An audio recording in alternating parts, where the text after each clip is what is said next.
Starting with a bit of backstory, I'm a born and raised Long Islander. So are my parents. They met out east, which in Islander talk means the east end of the island. To any New York City rich kids, that means the Hamptons. But for the rest of us who are coincidentally not millionaires, it means the North Fork. Not to get geographically confusing, but Long Island is an accurately named Long Island that forks off about 3/4 of the way down the 90 miles that it stretches. It looks kind of like a fish with its mouth open, with the North Fork being where the eyes are and the Hamptons being the jaw. Shelter Island is somewhere in the middle, like a smaller fish about to be eaten. Honestly, just save yourself a lot of contemplating and just Google it. So, my mom's family had a summer house on the North Fork. My dad's family had a house on Shelter Island. My parents met working at a summer job, and the rest is, clearly, history. But super long explanation short, I grew up getting to pretend to be bougie, because I had not one but two summer houses. Shelter Island was my favorite place. In a lot of ways, just the island itself feels magical. The only access is by ferry, and while traveling there, you feel like you're being transported into a different world. But the picture of Shelter Island in the summer is very different than the winter. In the summer, the population rises to around 20,000 people, but in the winter, no more than 2,000. There are something like 14 students in a graduating class. The people there literally dress up like each other for Halloween. This doesn't necessarily pertain to my encounter, but it's for real creepy and makes me wonder just how involved my encounter could be with the locals. So I was around 12 or 13. I had invited my best friend Lauren to come out with my family that weekend. I was so excited, as it was the first time that Lauren was able to. I remember our bathroom was being renovated, and so the only other bathroom we could use was in the dank, dark basement. That's only connection to the house was by going outside and down the stairs, and then down another set of stairs, and into the basement itself. So it had to have been around 10 o'clock, and we went together to the bathroom to brush our teeth. The moon was almost full, so bright that it provided some light to an island where street lamps were few and far between. If it wasn't for the light of the moon, we probably would have passed the creature altogether without realizing, because out there you can hardly see 2 feet in front of you when it's dark.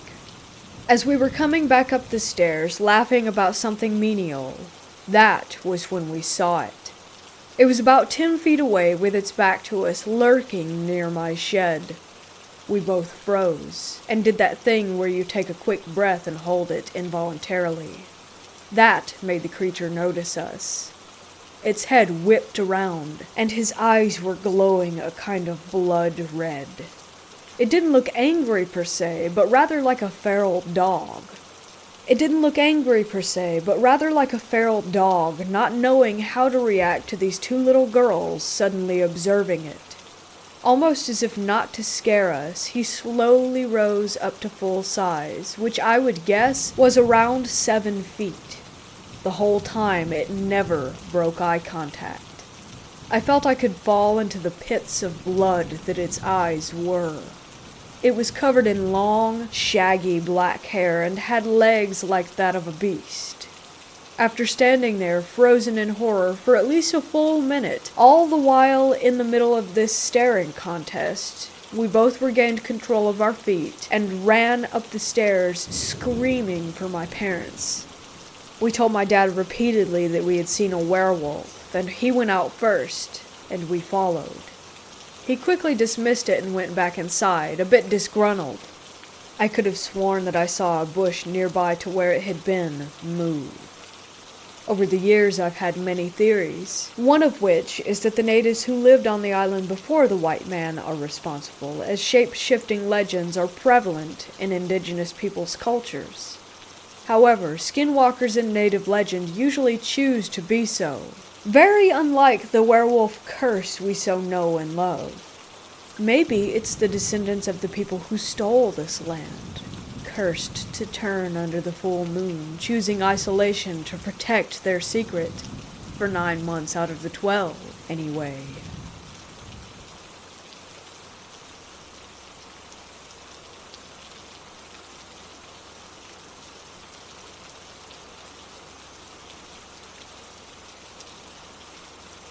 About 10 years ago, I moved into a new home in Indiana with 3 roommates. I won't go into too much detail about where the home is located out of respect for my former roommates, one of which still lives there. I will say that it is located in a very old part of town, a few blocks off of one of the very first main roads that used to be in the town, that was settled in 1846, I believe.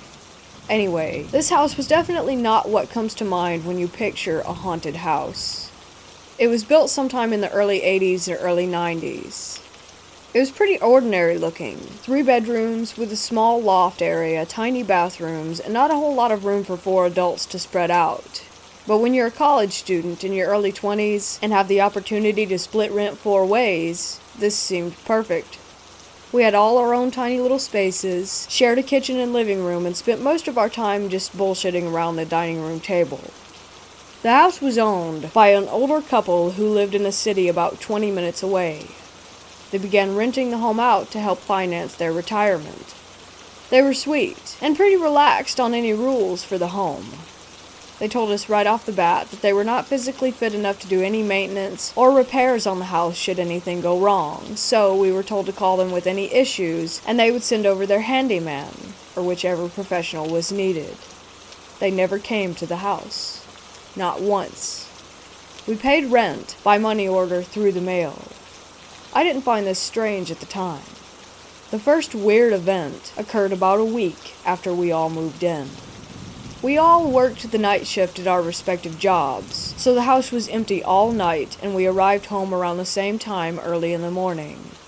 We dragged ass into the living room to enjoy some sort of fast food breakfast before passing out when we realized that the entire carpet downstairs was soaked. A pipe had burst beneath our dishwasher during the night and flooded the kitchen, dining room, and living room. Our landlords had the floor replaced within a week, and we went on with our lives. Then, about a week later, we were baking cookies in the oven when all of a sudden the cookies burst into flames. The oven was producing so much heat that I was afraid that the whole thing would catch on fire.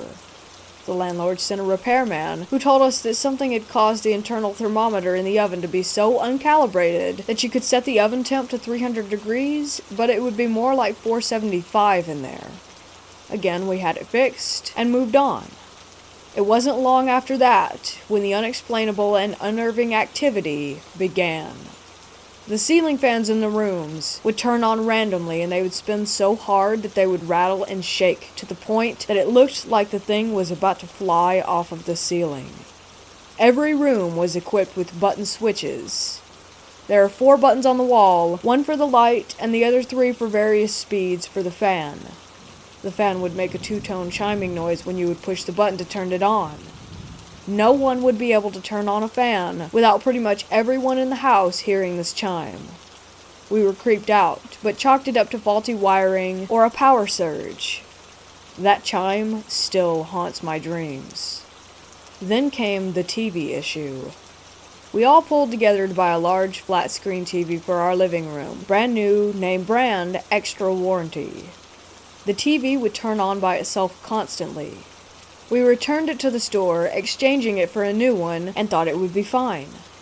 We would be outside or in a different room and hear the chime, go turn the fan off, and realize that the TV had just turned itself on. This happened 5 or 6 times a day. It was unable to be ignored. 2 separate things in 2 different rooms turning on almost simultaneously. The electrician was called.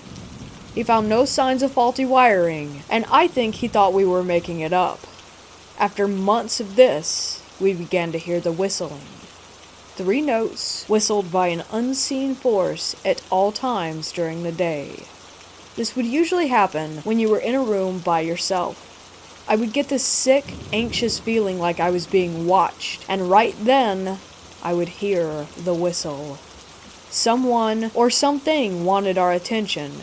and he got it. 3 of us were totally convinced that our house was haunted. Our other roommate was a skeptic, and also pretty much had to make this living situation work, or he would be sleeping in his car. About a year and a half of living in this house, dealing with constant phenomena, it ramped up again. We would be in the kitchen making dinner, go eat in the living room, and come back to find every cabinet door open. Sometimes the refrigerator and oven doors were open too. This happened probably 3 or 4 times a week, on top of all the other crap. I was over it, but had no idea how to fix it. I went to Borders bookstore and got a few books about ghosts and hauntings and different information about getting rid of the creepies in one's home. I decided to do a smudging, and I could not have been more sorry about that decision. We planned to do all the sage smudging together, and our Catholic roommate also had his priest come in and do a house blessing that same day. Holy oil and water were sprinkled in each room, the smell of white sage burning. We thought it was over. The next morning, I was walking downstairs like I had 1,000,000 times before, when my feet completely flew out from under me and I was airborne. I remember thinking, this isn't possible, right before I smashed into the stairs. I landed on my back, right at the edge of them. Picture Lucy pulling the football away before Charlie Brown can kick it, and his tiny feet are kicking in the air. I was Charlie Brown. I landed not on my butt or side, but squarely on my thoracic spine, the upper area of my spine. How on earth did I defy gravity? I had now tripped. I was barefoot on carpeted stairs, sober, and holding the railing. I didn't feel a push. I felt a sweeping force take my legs out from under me. I broke 4 vertebrae in my back, about parallel with my shoulder blades. I've had injections and nerve damage and back braces and a chronic pain that isn't normal for someone in their 20s.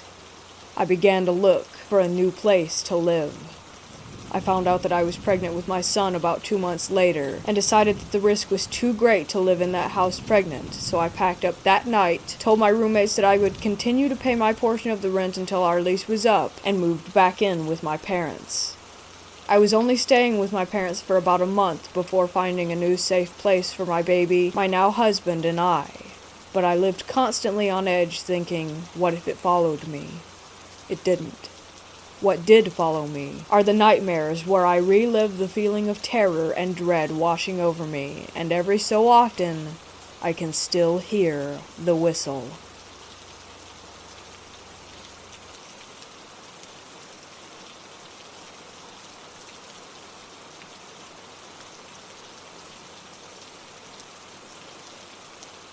I woke up this morning to some disturbing news. My wife and I sleep in different rooms, mainly because I snore a lot and I also toss and turn due to spinal issues. It works out best for us. Lately, I've been going to bed around 4 a.m. since I'm out of a job and I prefer the quiet of the night. My wife usually gets up anywhere between 5 to 6 a.m. if the cats are bugging her, to give them a little something until feed time. Don't ask me why, it's just what she does. Anyway, this morning after I woke up, she said as she walked past my room, she saw a shadow figure sitting on the corner of my bed, staring at me, and that my iPod was on. She also said she knew I was sleeping because I was snoring. Now, I usually watch something on my iPad before going to sleep, but I also keep my door mostly closed so that the light from the iPad doesn't disturb her. If she saw me, it means the door was open, as it would have been impossible otherwise. Now that part doesn't disturb me too much. We have 4 cats, and it's not out of the ordinary for them to push the door open. What I know 100% for a fact is that I had the door mostly closed, and the iPad was definitely in sleep mode. I always put my iPad in sleep mode, and then put my phone on the charger prior to going to sleep. My door creaks, so I would have heard it open if I were still up. This is disturbing to me because it isn't the first time a shadow man was spotted by my wife, and I spotted one before meeting her.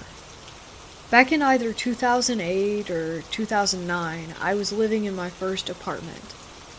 I had the scariest experience of my life. I woke up sleeping on my chest, which I never do, and I found my entire body was paralyzed. The only thing I could move was my eyes. Out of the corner of my left eye, I could see a shadow figure approaching me. I tried screaming, but nothing came out. I started to panic, and before I could do anything, everything went blank, and I woke up in the morning. I usually forget most of my dreams, but this event is scared into my brain. The last bit of information I want to share is something that seems odd to me, but I don't really know how to explain it. It's only happened twice in my room over the last 3 years. What I've seen is this strange, tan-colored dust that appears out of nowhere in a small area. The 2 times it happened, it wasn't in the same area, and oddly, the areas around the dust only have the typical normal dust buildup. I've checked the ceiling to see if anything came out from there, and found nothing. It's strange to me because, while I'm not a clean freak, the amount of dust makes it look like it's been building up over months, which, for that, wouldn't be the case. This may have had nothing to do with anything, but I thought it was worth mentioning. I've watched documentaries on sleep paralysis and read some medical reports. I don't know if it is or isn't a medical condition, but what gets me is that people from all over the world with various beliefs have experienced the exact same thing. Always the inability to move one's body, and always a single or multiple shadow figures.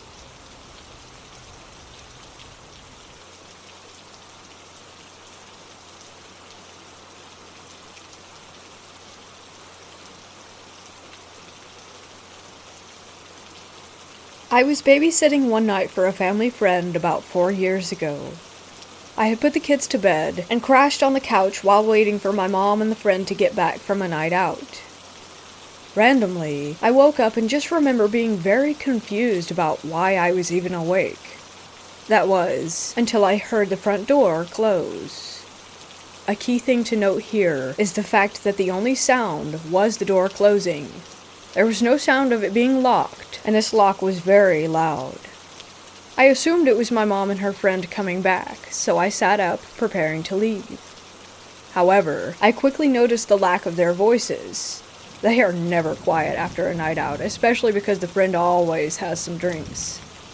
And I also noticed that there was only one set of footsteps. For a moment I considered the possibility of it being the friend's husband coming home to grab something. He is a firefighter and was at the station for one of his 24-hour shifts. I could hear the person walking around the front room and then going to the table in there and shuffling through papers as if frantically searching for something.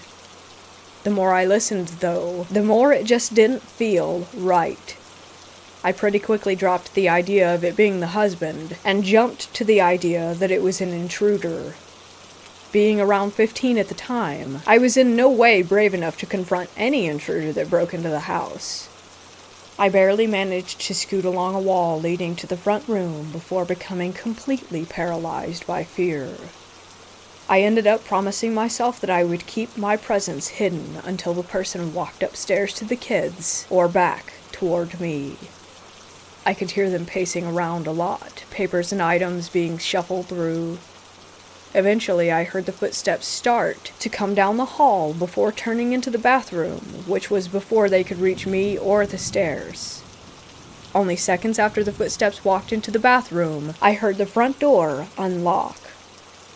This ties back to the beginning because it really stuck out that the door was never locked, and I can remember every single sound from the second that I woke up. Immediately, I heard my mom and the friend talking loudly, and part of me was relieved, while the other part of me was prepared to hear them screaming upon finding an intruder in the bathroom that was too small to hide in. Shockingly, they just walked straight past it, and my mom told me to get my stuff so that we could go home. I was still listening the entire time, and the bathroom door never closed and no further footsteps were heard. As I finally walked down the hall to the door, I scanned the bathroom. The door was wide open, the window was shut and too small to fit anyone but kids through, and there was nobody crouched in the darkness. There was absolutely nothing off about the house. No windows open in any of the first floor, and nobody left between my mom coming back and us leaving. Nothing. I'm a skeptic. I like to think that this may have been an intruder, but I cannot think of any logical way that they could have hid in the short minute that it took for me to walk by, nor did they have an escape route.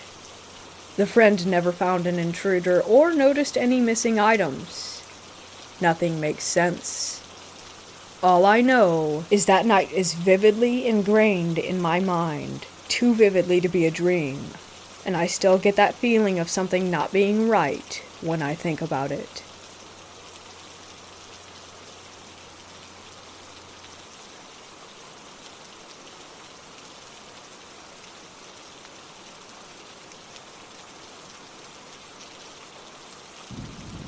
In 2017, my girlfriend and I moved into a tiny, kinda crappy house in our college town. The house was made by a couple of students a few years prior, so the architecture was a bit sloppy. For example, the roof was flat. Take note of this because it'll be important later. However, the house was really cheap and close to campus, so it seemed like a total steal. The first couple months living there, nothing out of the ordinary happened, but it wasn't too long before we began experiencing strange paranormal activities. The first odd occurrence was with our smoke detectors. Our smoke detectors would go off constantly. It was strange because they would go off even if there wasn't smoke in the house, from our bad cooking, for example. We thought that maybe it was because of old batteries, but no matter how many times we changed them, it never made a difference. It got to the point where they were going off 3 to 5 times a day, and at that, we just broke down and took the batteries out of them altogether. Note, there were 6 detectors in total.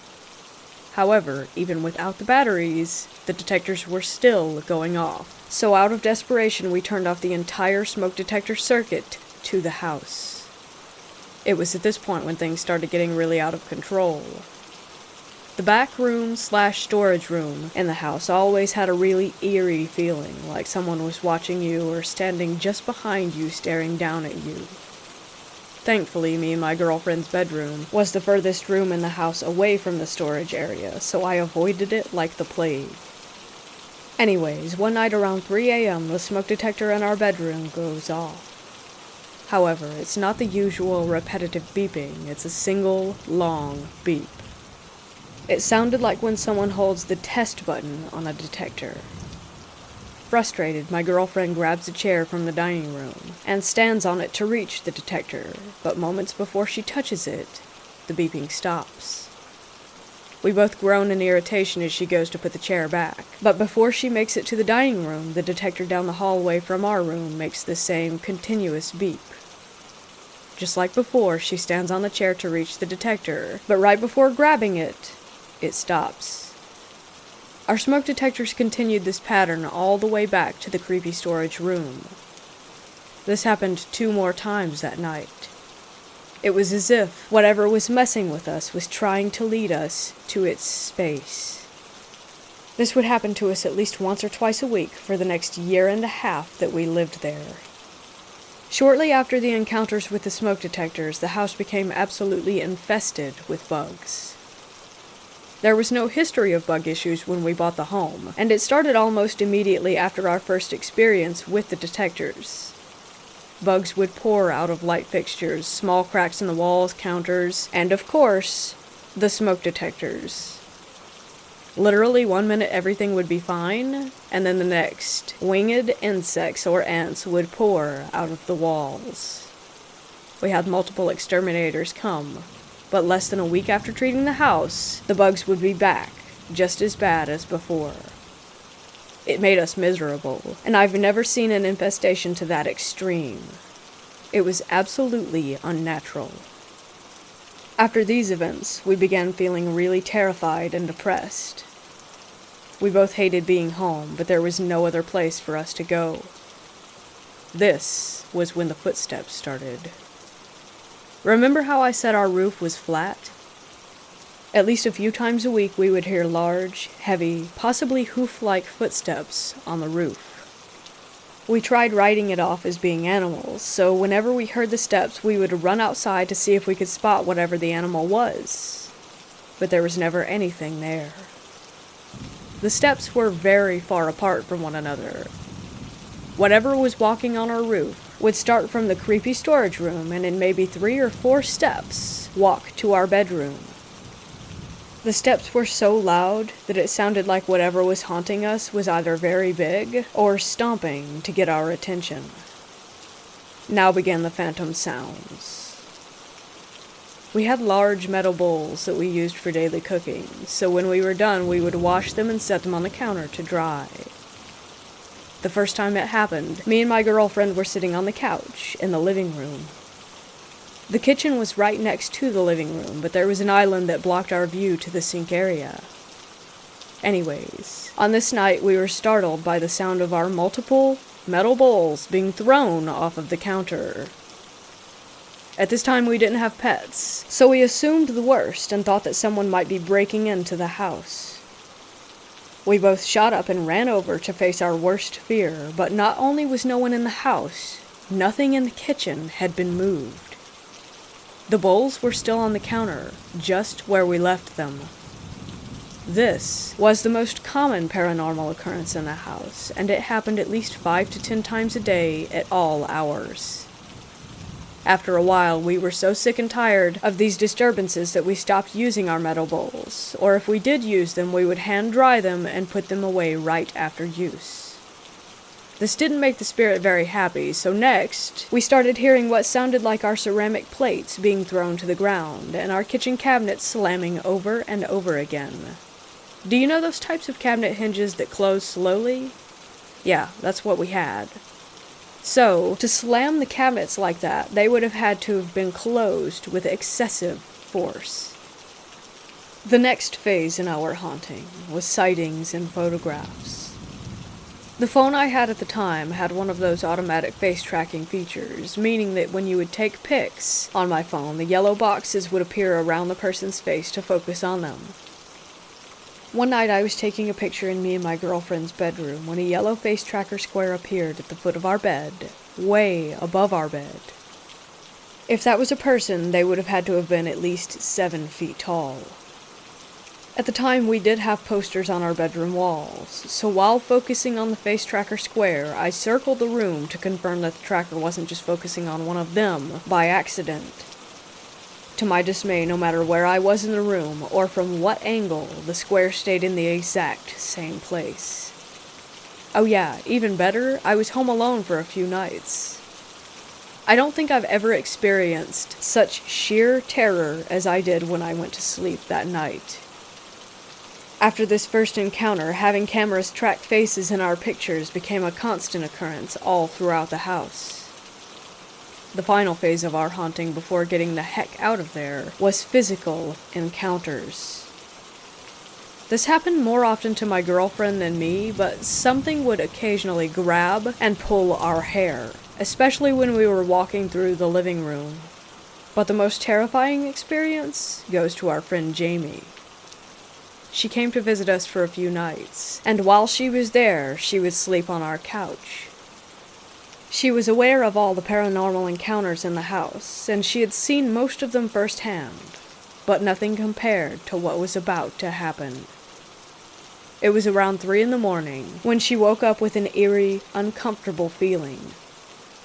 All of a sudden, she experienced what felt like someone or something stepping up onto the couch.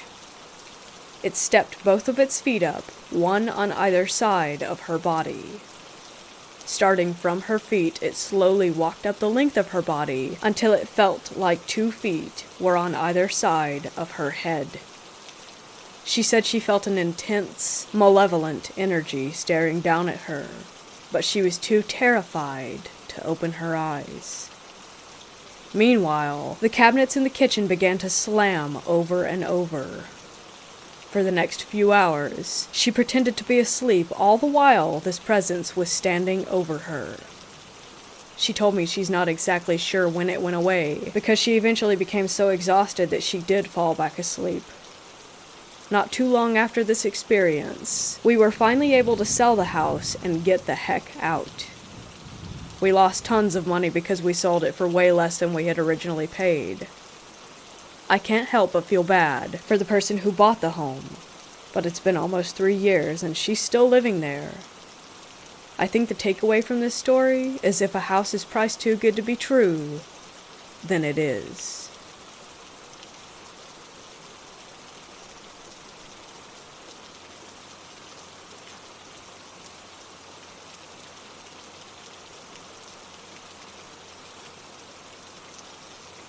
I want to begin my story by telling you first and foremost, I do not believe in the supernatural. I have never witnessed a ghost, spirit, entity, or malevolent force of nature. I have never encountered a poltergeist, demon, or an angel. I am not here to state the validity of anyone else's experiences, only my own. I do, however, believe in things that are good and things that are evil. Is it supernatural? I'm not here to prove that one way or the other. My story begins when I was 20 years old. I was in college, and like most college students, I was rebellious, wild, and carefree. I was eager to obtain a part-time job. I wanted my own spending money. And coming from a very small community with very little businesses, I was pretty much out of luck. My sister, who is 7 years older than me, was newly married with a baby, my nephew, and she worked at our hospital, the only hospital in our hometown. She was an RN, and trying to establish a good foundation of employment, so she had to take swing shifts before she could set her own hours. Her husband was working the night shift, so they needed someone to care for my nephew on the weekends. I jumped at the opportunity because I loved my nephew and I was good with him. He knew me and was a joy as a baby. I wasn't very popular in college and had very few friends, so having something to do on the weekends brightened my mood somewhat. I started keeping my nephew on the following weekend. It was Friday, February 2nd, 1990. I had just put my nephew to bed and had myself a beer and a cigarette out on the back porch of my sister's home. Yes, I was smoking and had 1 beer. Get over it. It was the 90s, for pity's sake. There were no cell phones, computer with internet games, or chatting, so when I say it was quiet, it was very quiet. They lived on Highway 322 outside of Clarksdale, Mississippi, and there were not many homes on this road at the time, and also very little traffic. I was reading a book, but halfway through the chapter I was reading, you could have heard a pin drop. The crickets stopped chirping. The wind literally stopped blowing. The mockingbird that I heard calling was silent, and the air suddenly felt so heavy that it became very difficult to breathe. I got up, opened the door to step outside down the steps, and as I'm frantically looking around trying to figure out what the heck is happening, the transformer next to the house explodes. Both streetlights go out, and I can smell burning rubber and plastic. I jumped so badly that I felt my heart catch in my throat, and the sound was deafening with sparks flying everywhere, looking almost like fireworks on the 4th of July. I couldn't hear the monitor to my nephew's room anymore. I realized the power had gone out in the house. That's when I rushed in to make sure he was still sleeping and not freaking out in the pitch black of night. He was perfectly safe, still sleeping peacefully and totally unaware of my miniature meltdown. Just as I was leaving his bedroom, I heard a noise that I still have no explanation for.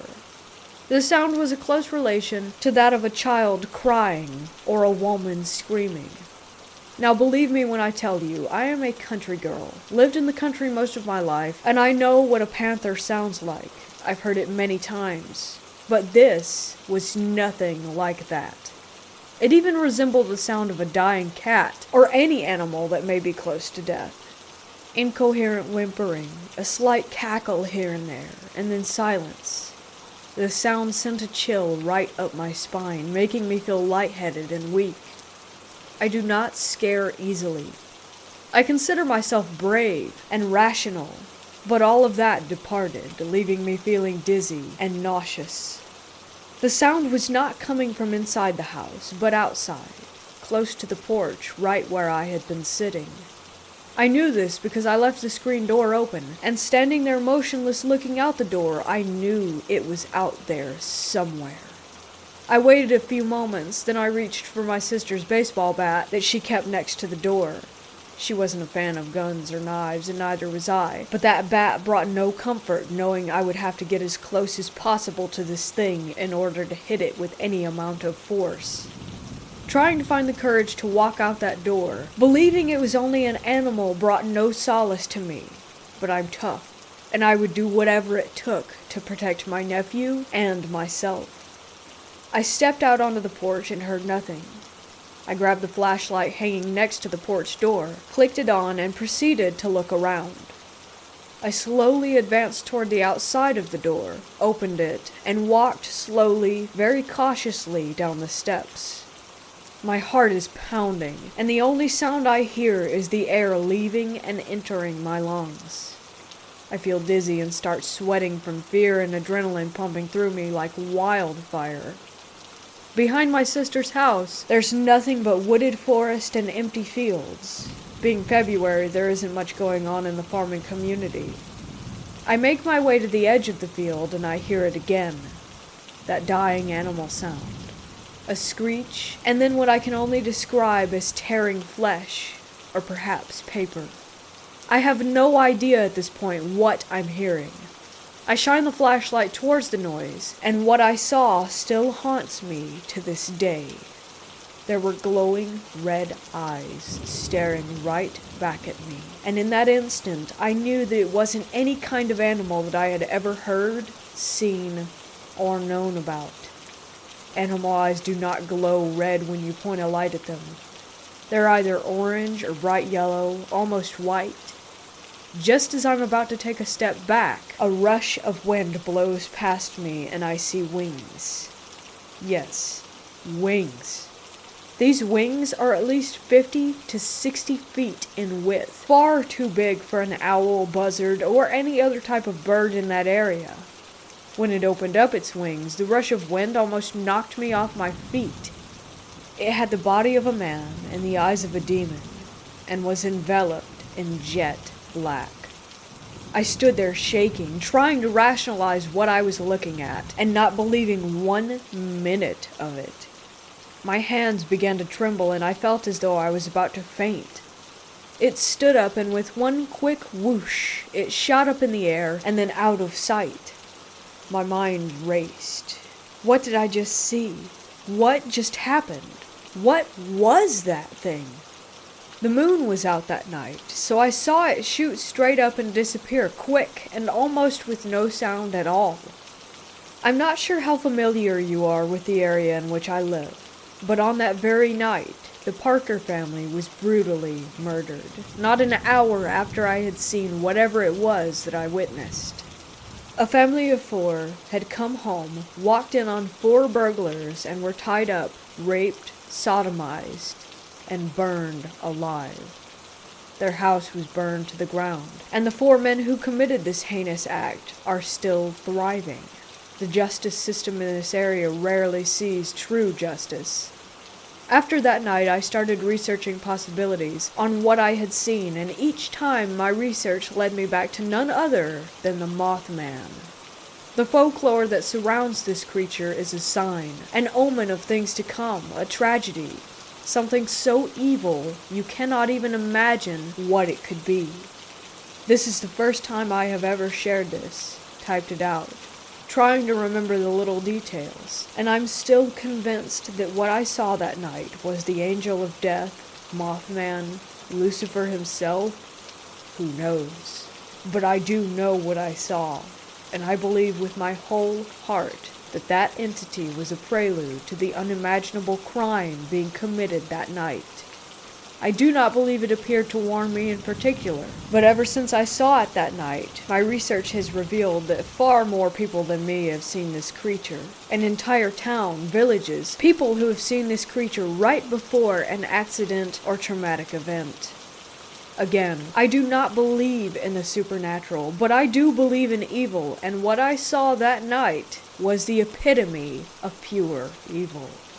I could feel it, smell it, and almost taste it. It exuded evil to the extent that I was almost taken over by it, making me feel so physically ill that I could not shake it off. The next morning when I learned of the murders, which incidentally were only about half a mile from my sister's house, I had that same feeling. Dread, nausea, and a burning in my stomach.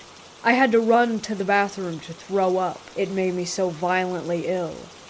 I'm sure many will tell me that what I saw was nothing more than some rare bird or something that can be logically explained. But I know in my gut, my heart, and my soul what I saw. It was not of this world, and quite frankly, I never want to see it again.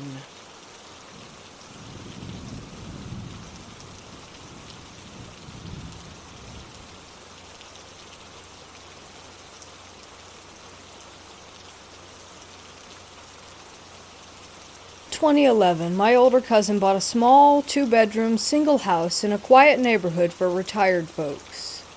The house was very small, with only 850 square feet of interior space, but it sat on a large plot of land.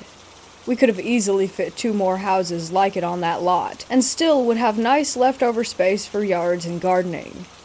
I was still a college student at that time, and I lived with my cousin. When he bought the house, I moved in with him.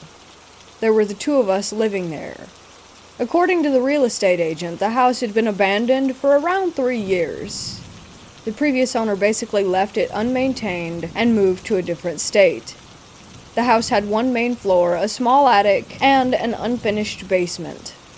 The first time we walked in, the floorboards were already rotted out. We could see the basement through them. Everything was in horrible condition, and we would have to do major restoration to make it livable again. The property also had a small storage shed in the back of the lot. My cousin got a great offer, so he took the deal without much hesitation.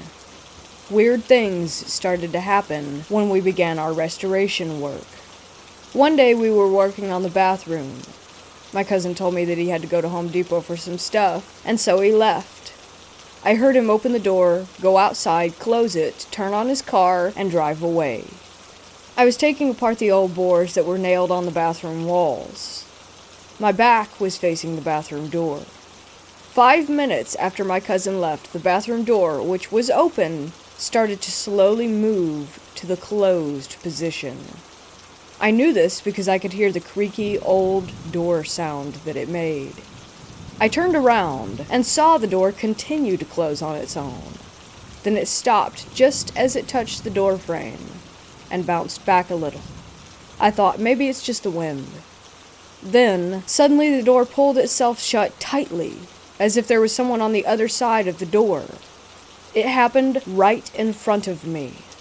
I was only 4 feet away. No wind could have done that. Plus, all the windows were closed around the house, so there couldn't possibly be any form of breeze. You might think that maybe the AC caused it, but no. This old house did not have central AC. We had to put in window AC units afterward. At this point, I thought my cousin was messing with me, so I called out to him, but there was no response. Just silence. I opened the door, continued to call for him, telling him to stop playing around. But my cousin was not there. I checked the parking lot, and he was, in fact, gone. I even got outside and did a perimeter check, but no one was there, and I still cannot explain what happened. After the restoration was done, we moved in. My cousin sometimes went on business trips for weeks, and there would just be me in the house. The following happened whenever I was alone. One night I was studying and had my headphones on. I heard sounds of someone walking around in the basement, which was directly below my bedroom. It sounded like they had slippers on, and I could hear the sound of them dragging on the concrete floor with each step.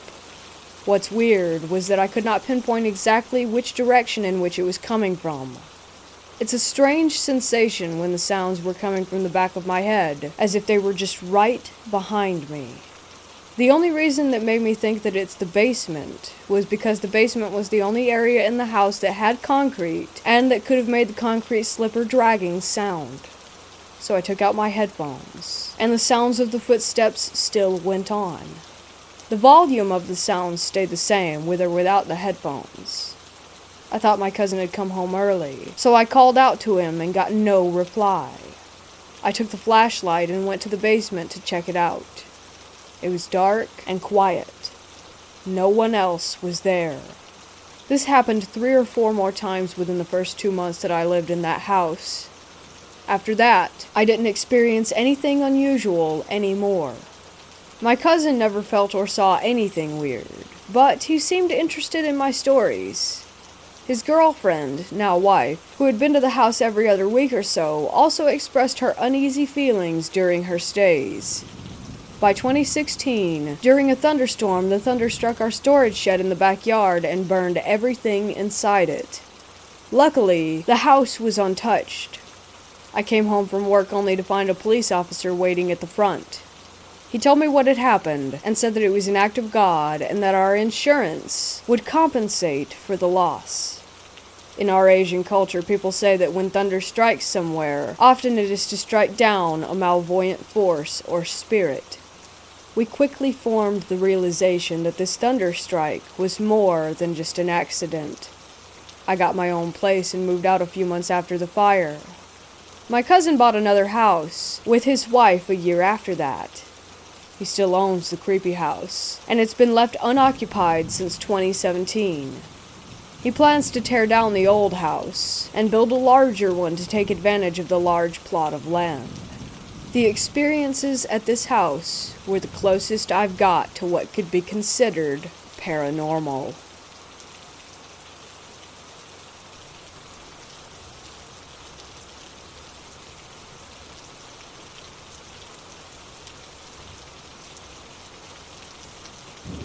When I was around 12, maybe 13 years old, I'm 24 now, I was staying at my dad's house for the weekend.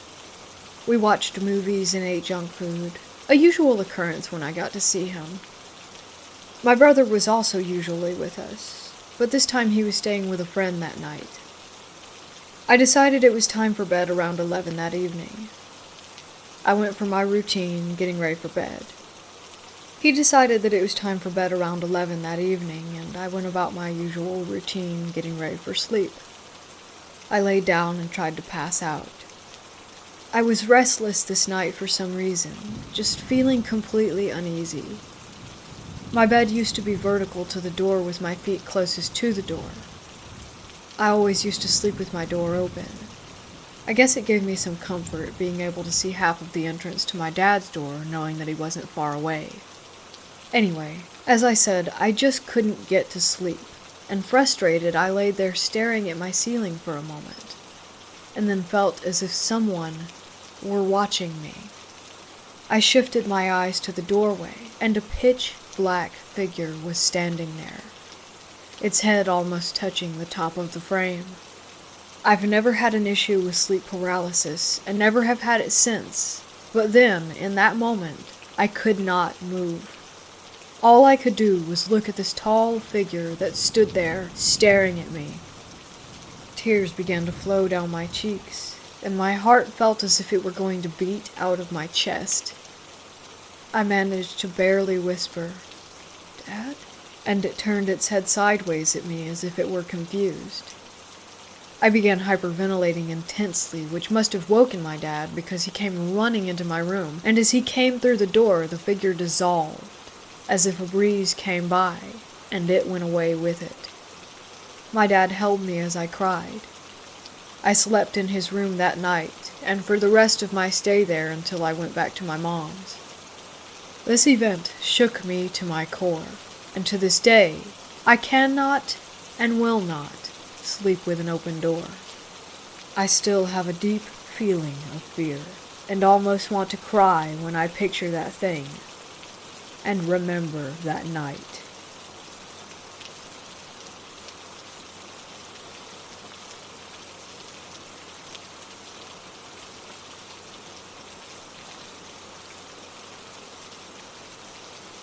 I was around 12 when I had gotten a babysitting job with a family across town. The family was new to the area and just recently bought the house next to my best friend's place. My first day over was to get familiar with the kids and the house. The parents stayed and evaluated me and of course answered any questions that I had. I spent my time playing and keeping the children occupied. It was a boy named Devin, age 4, and a girl named Cameron, age 7, so I had my work cut out for me. Cameron wanted me to go to her room so she could show me her toys. I followed her up the 2 flights of stairs, but as we came to the top of the stairs, I felt strangely lightheaded, and the hair on my arms rose up. I had an intense feeling of being watched, like there was someone else up there with us. I tried to ignore the sensation and continue with my duties of finding Cameron's favorite doll so that we could go back downstairs. At the end of the day, it was decided that I was a good match, and I was to come back on Saturday morning. As I headed home, I couldn't shake the feeling that I got from that upstairs. I told myself, it's nothing, and I brushed it off to just being in a new place and unfamiliar surroundings. That Saturday morning, I showed up to a busy home as the parents tried to get out the door and show me the last-minute things that I needed for the day ahead. The kids were up in their PJs eating breakfast and already talking to me about all the fun things they wanted to do. After the parents left, I ushered the kids off to get changed. As I was cleaning up the breakfast dishes, I heard a loud bang come from the dining room. I ran back into the room and found one of the false ceiling tiles had fallen from its place. Puzzled, I tried to put it back, but it was not an easy task. After some struggling, I managed to fit it back in, and thought to myself, how could that have fallen out on its own? The day went on, and now it's close to lunchtime. The kids are watching TV, and I'm in the kitchen making something for lunch when I heard another loud bang coming from the dining area again. I look, and sure enough, the same tile was on the floor. This time I left it for the parents to see when they got home. Maybe they can fix it, I thought. Now the kids wanted to play hide and seek. We started off with Cameron seeking and myself and Devin hiding. As Cameron started to count, we scurried around trying to find the best hiding place. I found the downstairs bathroom to be the best place for me. It was easy enough for Cameron to find me, and I hid Devin close to me so that I could keep an eye on him. As I entered the bathroom, I closed the door quietly behind me. I walked a few steps into the room and was now facing the mirror. As I was looking at my reflection, I also noticed something behind me that was moving. It was the closet door directly behind me, slowly opening. The closet door opened halfway and then slowly closed again, all by itself. I had the same feeling come over me like I did when I was upstairs on my first day. Wide-eyed with fear, I turned to the bathroom door and ran out. All I could think was, what just happened? I was really starting to worry that this house was haunted, and I now had every horror movie that I had ever watched playing through my head. Now I'm finding that I'm really uncomfortable, but I decide it's best to keep occupied. I break out a board game for us to play on the living room floor. Hungry Hippo, I think it was. We were playing for around 20 minutes before I noticed something again out of the corner of my eye, moving. I turned my head to see what it was. A child's shoe was tumbling across the floor all by itself. The kids stopped and watched in confusion. I was in disbelief. Cameron let out a scream and she ran for the door. I grabbed up Devin and followed. We went to my friend's house next door and told her mom everything. I'm not sure if she believed me, but we stayed over there until the parents got home. When they showed up, we told them what we saw. I don't think they believed me either. I showed the panel that fell out. Apparently it's been an issue since they moved in, and as for the rest of my accounts, they chalked it up to an overly active imagination. I know what I saw and what I felt. I wasn't imagining anything. I later found out a bit of history on the house. Apparently, a man died in the house after a heart attack upstairs in a room above the dining room where the paneling kept falling out. I think that his spirit is still in that house, and that maybe he was just trying to play with us.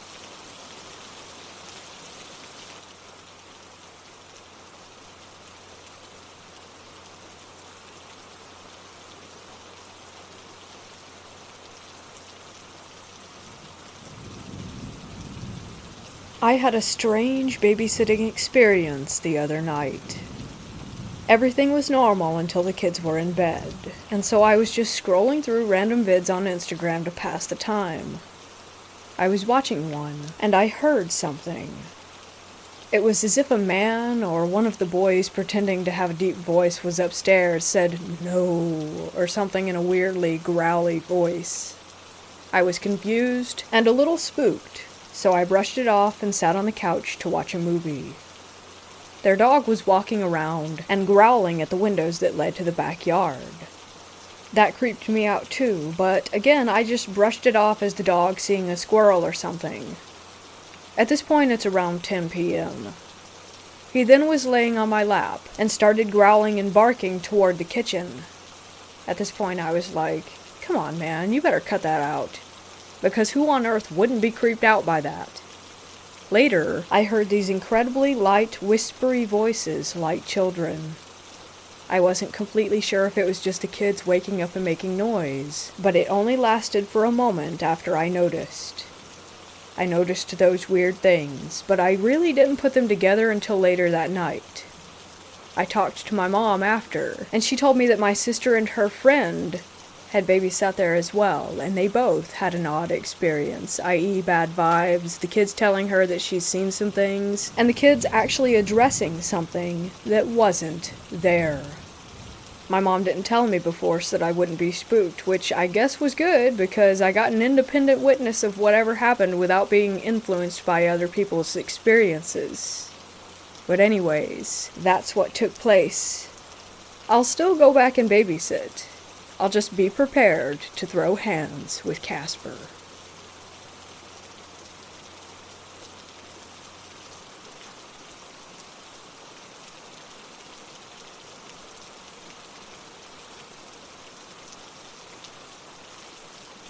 When I was 17, a senior in high school class of 1997, I stayed with a family in West Ireland as part of my church's program abroad.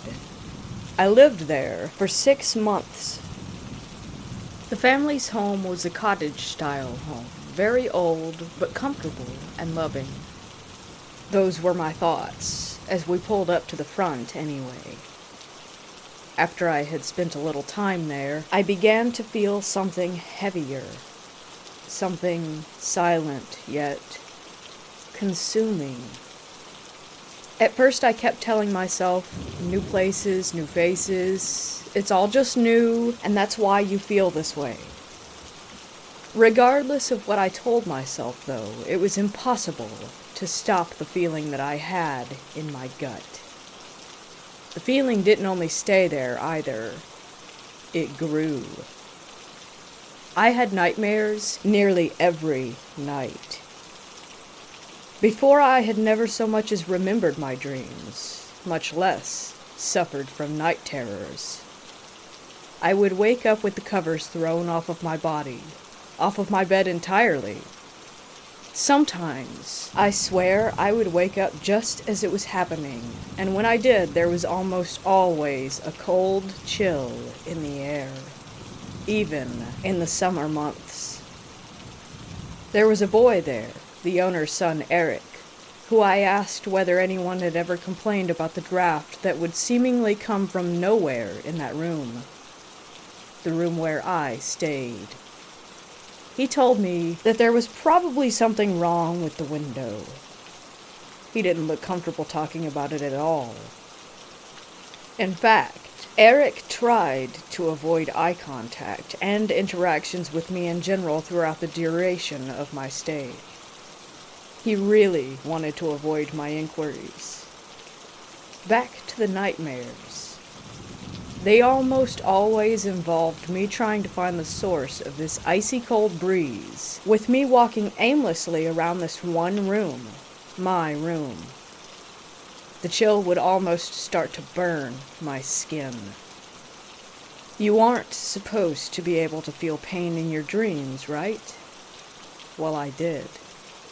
So were these actually nightmares, or something else? I still don't know. Eventually, the nightmares got to the point where I could hardly move inside the dream. I would be bound to my bed, stuck looking around the room. By this time, it wasn't just the nightmares or the blankets that scared me. It was waking up in pain that left me feeling out of control, terrified. I would have visible marks, not scratches, but rather patches of irritated skin, small rashes that burned. My stomach would ache a horrible pain as though it were eating itself. Again I approached Eric, the son who slept just 2 rooms down from mine. I asked, or told him rather, there is something seriously wrong with that room. I then showed him my rash, and began to explain the nightmares. He was visibly uncomfortable, and then started calling for his mother, Nancy. I liked Nancy. She wasn't as strict as my mother, who was 10 years older than Nancy, deeply religious, and highly skeptical about pretty much everything. I respected my mother, don't get me wrong, but I didn't exactly feel like she listened to me when I spoke about too much anything, really. And as much as I liked Nancy, I just wasn't sure how she would respond to me asking me about everything. I was quite nervous. Nancy spoke with genuine conviction. She talked as though she had lived 1,000 lives, but she also felt incredibly open, if that resonates with anyone. She filled me in on all the local history as we walked through the town and the church.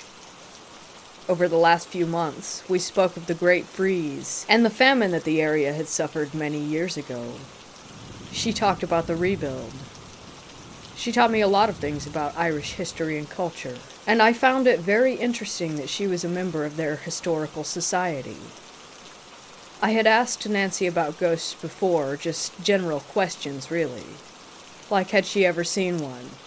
Would I possibly see one? She laughed, and told me to consider myself lucky if I had seen one on my trip, that she had not seen one in years. I sort of took this to mean my question was silly, that there was no such thing as ghosts in Ireland, or something to that effect. Turns out, I was wrong. Eric tells Nancy, Corinne says there's something wrong with her room. She even got proof. He shifts his gaze to me and nods, saying, show her your arms. My sleeves up, I shift my arms around into Nancy's view. She doesn't look surprised by the markings. I see. She gave a long pause as she examined me before asking, how have you been sleeping? Not great? I've been having nightmares for months, but now it's like I can't move.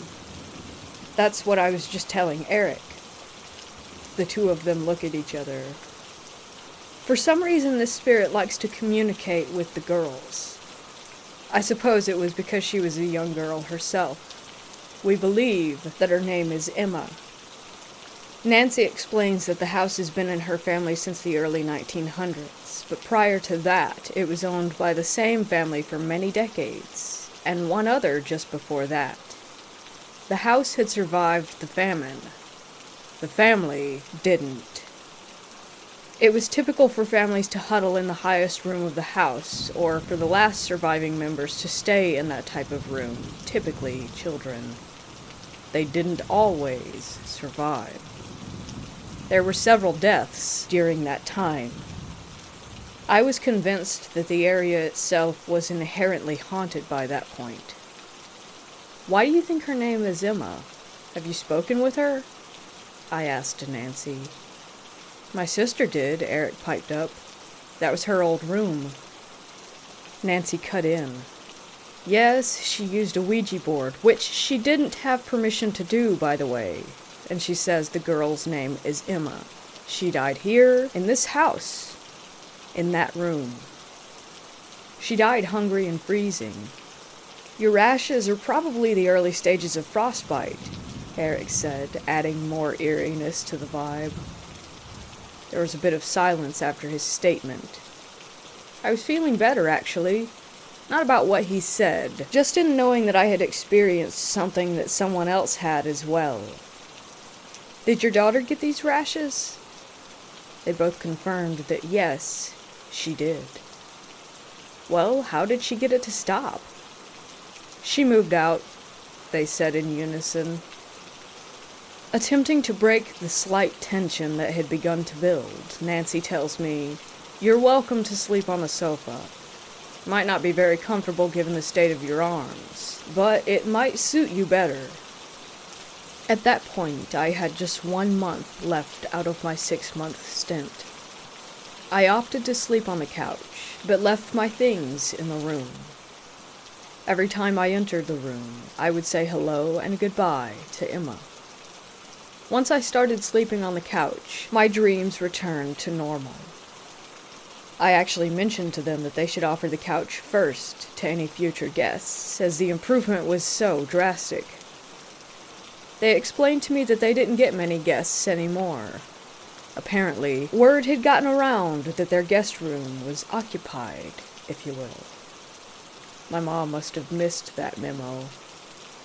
They weren't even willing to entertain that what I had experienced was real. Not that I was expecting much. They were by no means an open-minded pair. I ended by saying that when I left for good, I tried to give a pep talk of sorts to Emma. I think she was struggling either to move on, be heard, maybe both. The next time I paid them a visit was on the 10-year anniversary of when I had been living there, 2017. On that visit, I got to meet the sister. She, Eric, and I walked through the old guest room, which had been converted into a sort of sewing room. The sister looked at me and asked if I could feel a difference. I stood there a minute, and closing my eyes, allowing myself to relax, I didn't feel anything except for sunshine coming through the window and tickling my face. I looked over at her and said, "It's lighter." And that made both of us smile.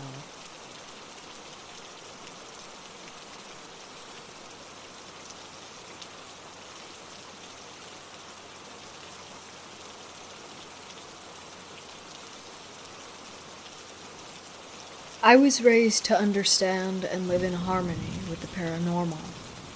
There were a lot of spirits and odd happenings surrounding me when I was younger. I've never really liked being alone in the dark, but I don't remember being afraid of anything supernatural until one night. I was about 13, and we had recently moved into my aunt's old house. I immediately disliked the house, and especially my room. They just felt wrong. Still, we set everything up.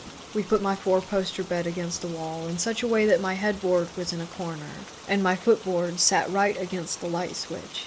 So if I laid on my bed and looked down, I saw the light switch, doorway, and top of the footboard. I had a big window to my right, with a street light just outside it. My bedroom door wouldn't close and the hallway light stayed on. Anyway, I started to see shadowy figures during the day and night, but that was pretty normal. I woke up a few nights to tiny footsteps and cackling. I assumed they were goblins being annoying. I always felt watched. The first night something seemed wrong, I woke up hanging halfway off of my bed. I couldn't see any light or figure out how I was even laying. Finally, I found my footboard. I reached out much further than the switch should have been and turned on the bedroom light. As soon as I touched the switch, I could see the street and hallway lights again. About 2 nights later, I woke up just in time to see a dark figure appear over my footboard. It looked like a man's head and shoulders with thick black material draped over it. There were no facial features, and the blackness continued like it had a body, but no arms or anything. When I think back, it reminds me of the Dementors from Harry Potter, but it slithered up over my footboard. I could feel the weight, and I could move, but it seemed like a bad idea. So I closed my eyes. I felt the weight continue up to my chest, pause, and disappear. I opened my eyes, and it was gone.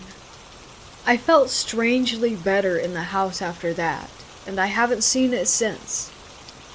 It was still one of the most terrifying experiences I've ever had.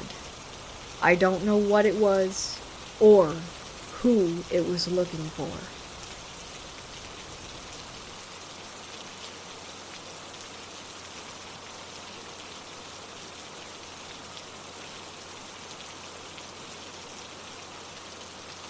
This happened when I was young, around 7 to 8 years old. I was napping in my room that I shared with my younger brothers. Our bedroom consisted of only 3 mattresses put on top of 2-inch wooden panels and a child-sized wardrobe. There was also a floor-to-ceiling window that was strictly for decoration and couldn't be opened. When I woke up from my nap, my babysitter, she was a live-in, was folding our clothes. I talked to her for a while, and then went out to get a water. I don't remember what, but I needed to talk to her after, so I went in again. But she wasn't there.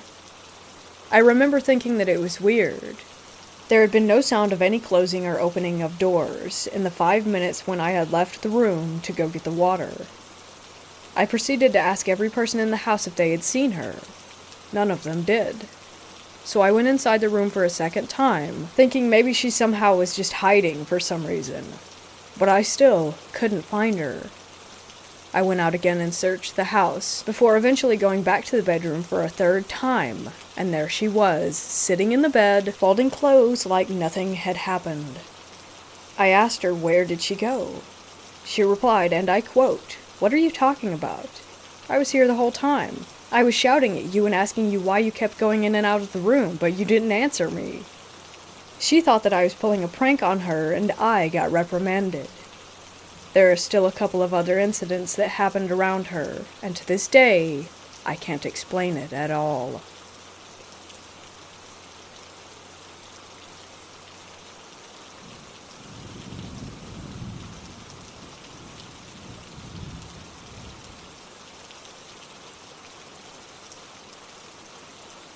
I will preface this by saying that I think I'm silly to believe in ghosts, and I get embarrassed to speak about it. The alternative to believing that I was haunted is admitting that I am much more mentally ill than I had ever believed, which is absolutely possible. This took place over a few years in a farmhouse in the desert of Arizona. It was newly developed land. We moved into the place when I was 15. At the time, I was going through a lot emotionally and smoking a lot of weed. That might explain some of my personal experiences, so I'll try not to dwell on them too much. The house was set up almost plantation style. It was very wide, had a big wraparound porch, and lots of awkward corners. The front room was a tall library with an open balcony to the upstairs, which ran into long, skinny bedrooms. My parents' room was closest to the stairs and was attached to a nursery with a sliding ensuite door. My brother's rooms, who were 2 years younger than me, and my room were at the end of a dark hallway. That side of the house never got sun, so it had bad vibes all around. Downstairs, there was a messed up Harry Potter-style closet, a sunken-in living room, a kitchen in the center of the house, and a sunken playroom for the baby. It honestly started the first day that we moved in. My brother and I were the only ones in the house, and we were unboxing plates. It was so empty that everything in there echoed. I swear it sounded like a little girl laughed, like a creepy track that you could get off of an app or something.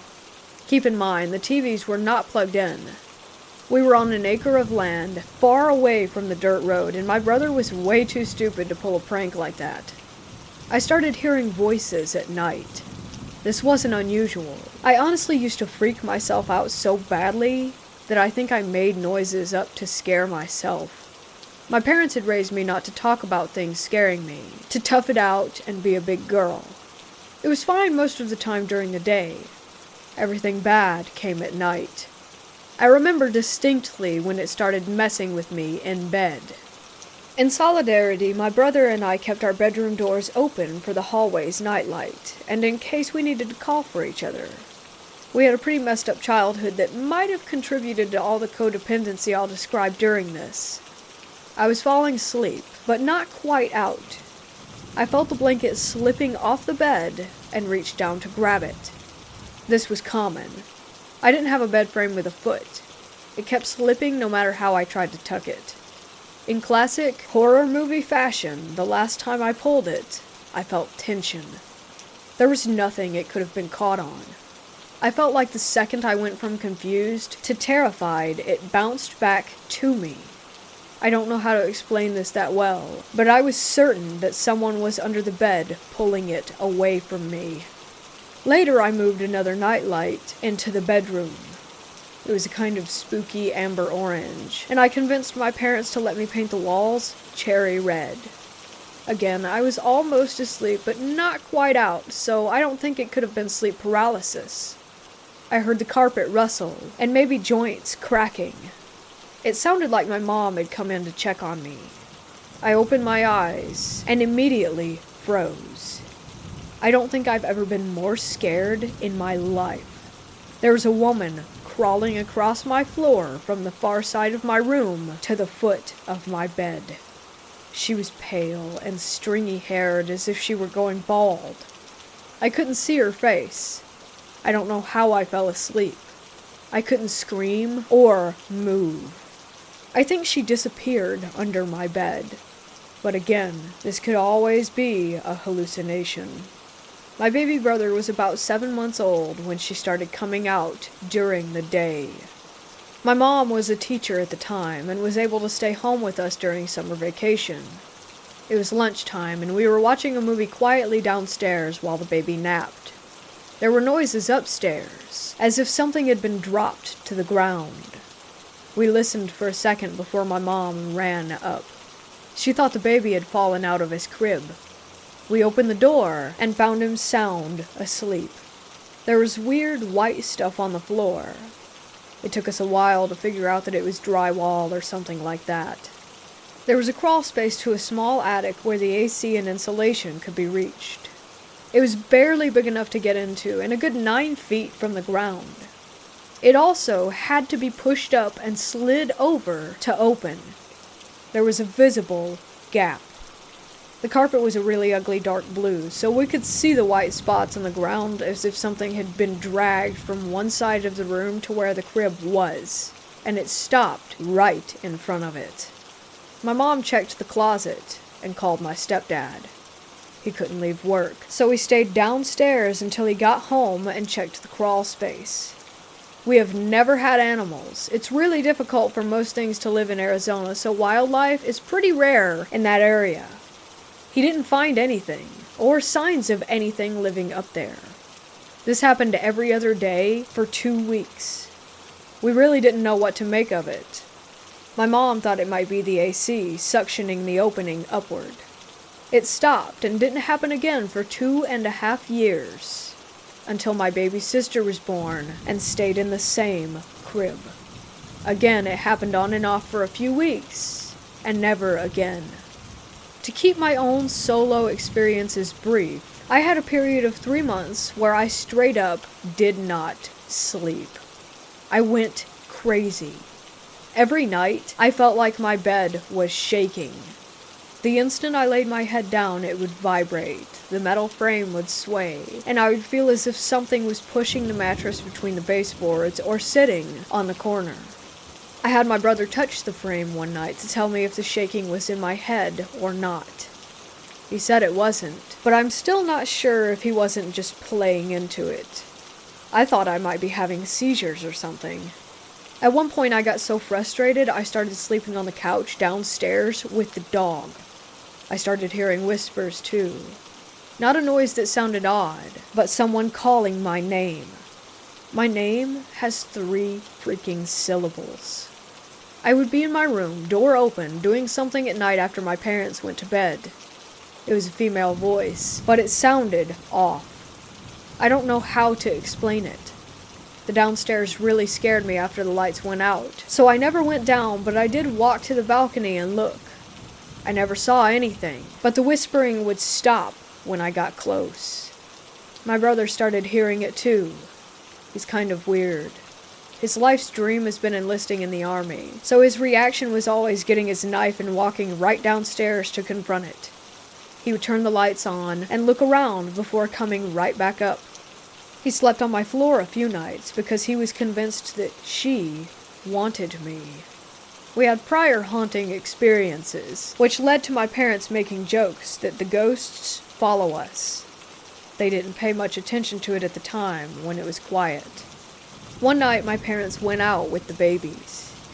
My brother and I were in our rooms, doors open per usual. We started hearing something strange. At first, I thought it was the wind. It got louder until it was clear that a woman was wailing. I know it sounds crazy, but it was so clear. We hid in my room for what felt like hours, calling my mom. For some reason, it never occurred to us to call the police. Eventually, the crying stopped. We hatched a plan to run for the stairs and out the nearest door. All of the lights were on in the house, and my brother has his stupid knives. It's like it knew that we were going to leave. We heard shuffling outside the door, and maybe breathing? I guess it could have been the air conditioning. We kind of decided that we were ready to die, unlocked the door, and booked it. The crying started again, and it was very clear that it was coming from my parents' room. We stood outside the property line for another hour waiting for them to arrive, watching the house. No one could have gotten out without us seeing. We had huge windows lining the upstairs hallway that showed everything with the lights on. My parents again made fun of us, and still do about that night. A few other incidents include my baby brother talking to the man upstairs. He would stand in front of the balcony and chat up to someone. He told us that the man was hiding in my room. He talked about the man in the window and would ask, "Who's that?" directed to the doors at night.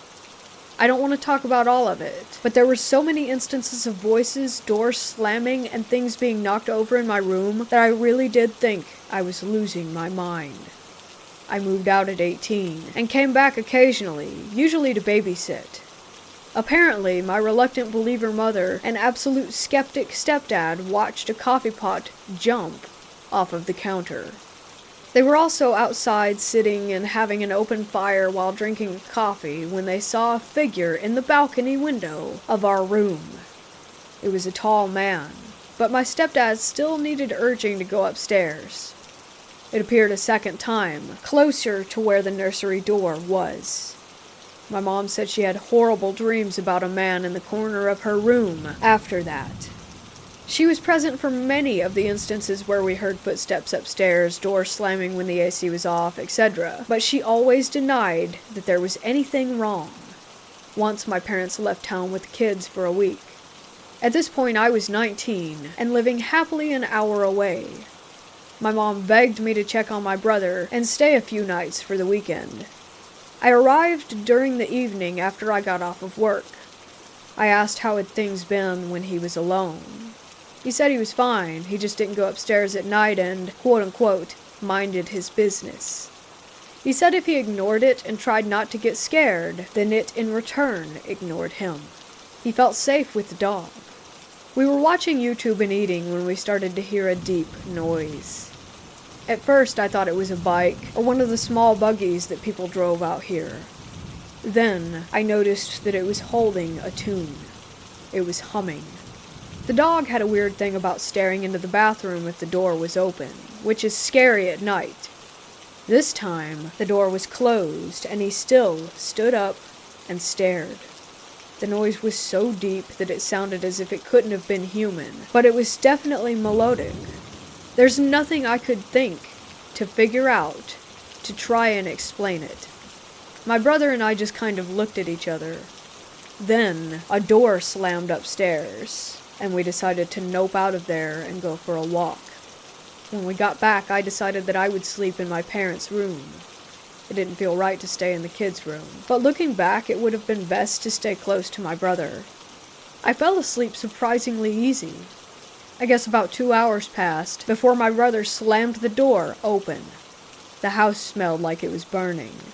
Not really like a fire smell, but more like burning plastic and trash. I was panicked. I was the adult and had no idea what to do in that situation.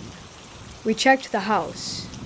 I turned off the air conditioning, thinking it might be on fire. We opened all the windows and fell asleep on the couches downstairs. The next day the smell was still lingering, but less overwhelming. The air conditioner was fine when I turned it back on. Like usual, the day was fine. That next night, my brother and I went on a jack-in-the-box run. It might have taken 30 minutes. We arrived home to a mess of blood, vomit, and shit. The dog was sick all over the living room. We immediately took him to an emergency vet, certain that he was dying. They checked him for everything that they could and gave him a clean bill. When we got home, all hell broke loose. My brother and I were cleaning up the mess with the doors open for airflow. There were absolutely insane banging noises coming from upstairs. We hadn't locked up on the way out. My brother thought that someone had snuck in and was trashing the place. He went up to check, and I hung out downstairs ready to call the cops if need be. Nothing happened. Nothing even seemed out of place. We kept cleaning, but the noise started almost immediately. It kind of sounded like someone was shouting behind a wall of cement. I couldn't tell the gender. My brother told me he had been fine until I got there, that I could leave if I wanted. I totally did, and I didn't go back. My parents sold the house this year. During the interim of the move, they stayed in an Airbnb. My brother lived really close to his work, so he stayed in the house with the dog for a few weeks. This story is just his own, so I'm not sure if I believe it. Like I said, he's kind of strange, but he's also not really one to embellish. He had been hearing the usual things, even his name being called in the night, but ignored all of it. His friends had been coming over to keep him company. The last day he was supposed to finish moving, he brought another friend. He says he felt that they were being watched the whole time when they cleared the place out, and his friend left him to lock up. They got into the car facing the house when they noticed that the blinds were open. They were definitely closed on the way out. His friend claims that he saw them open from the corner of his eye. My brother says that there is a woman squatting in front of a downstairs window, close to where he had just left from. She was pale, her nose was hooked, and her hair was black and stringy. Again, classic horror movie ghost. He said she had black eyes with visible white dots in the centers. Inside-out eyes, as he called them. And she was smiling. He says it took him a second of shock to realize that she was looking directly at him. He felt sick, like she could walk right out and get him. They burned rubber when his friend snapped out of it, and they screamed at each other all the way down the road about what they saw. He called me right after to explain it, but I was with my own friends and not really willing to listen at the time. What messes me up is that my mom thought he had a psychotic break. He went into his room and cried all night at the Airbnb. She thought something had happened with his girlfriend. My brother is not a crier. I haven't seen him do that since we were little. When we got together and talked about it, his eyes teared up then, too. He said he didn't know why, but he knew that she wanted to kill him. He drew a picture of her. It's not great, but it still fills me with the deepest foreboding. It took me a while to realize that I saw her too, just once in my bedroom almost 5 years ago. Suddenly it made sense. I knew it didn't feel like a woman, but it felt feminine, like something pretending to be a woman. My ex brought this up today. We dated all through high school and had a few experiences together that she recounts as her only paranormal encounters. I would love to still think that this was my own delusion, but it was shared by way too many people. Maybe a few things can be explained, but most of it truly can't. It has affected me so deeply that I'm still terrified that if I think too much about her, she'll follow us, a state away.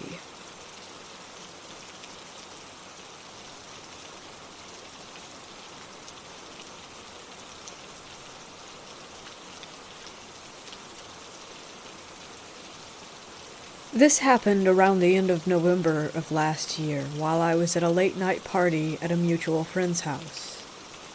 The night started off fine, with us having a few drinks and talking about the classes that we would be taking next semester.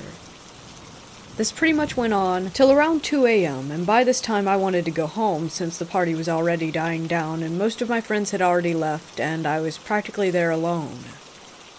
Instead of wasting money on an Uber, I decided to walk home since my neighborhood was only a few blocks away, but it was still a decent walk. However, there was a shortcut. There was a secluded dirt road in the neighborhood which led to a stretch of walkway with an irrigation canal for crops, and it happened to lead straight to the backyard of my house. I began making my way to the lonely dirt road, and I started to second-guess my decisions since that stretch of walkway can be pretty shady, especially at night since a few drug dealers and junkies like to hang out there. I mustered up the little courage I had, feeling confident that I'd be able to handle myself if anything ever hit the fan, so I proceeded to walk on the desolate road. The night sky was well lit. The moon illuminated my surroundings enough for me to see my environment pretty clearly. The walk was actually pleasant. The only thing that made it tough to navigate was the overgrown, thorny weeds and mesquite branches that kept scraping against the exposed parts of my skin.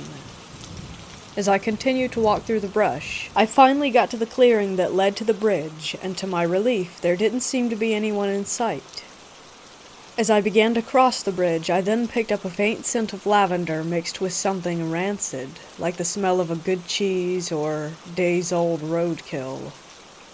I couldn't even tell where it was coming from, but as soon as I made it to the other side of the bridge, the environment seemed to suddenly shift.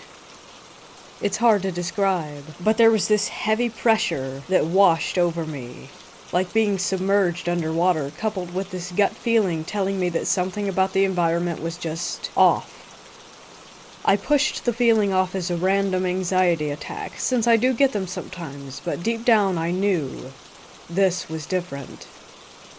To calm my nerves, I stopped walking and did slow breathing and began to count to 10 while clenching and releasing my fist to try and shake off this bad vibe or whatever it was. When I finished my little ritual, I felt a little better and more at ease.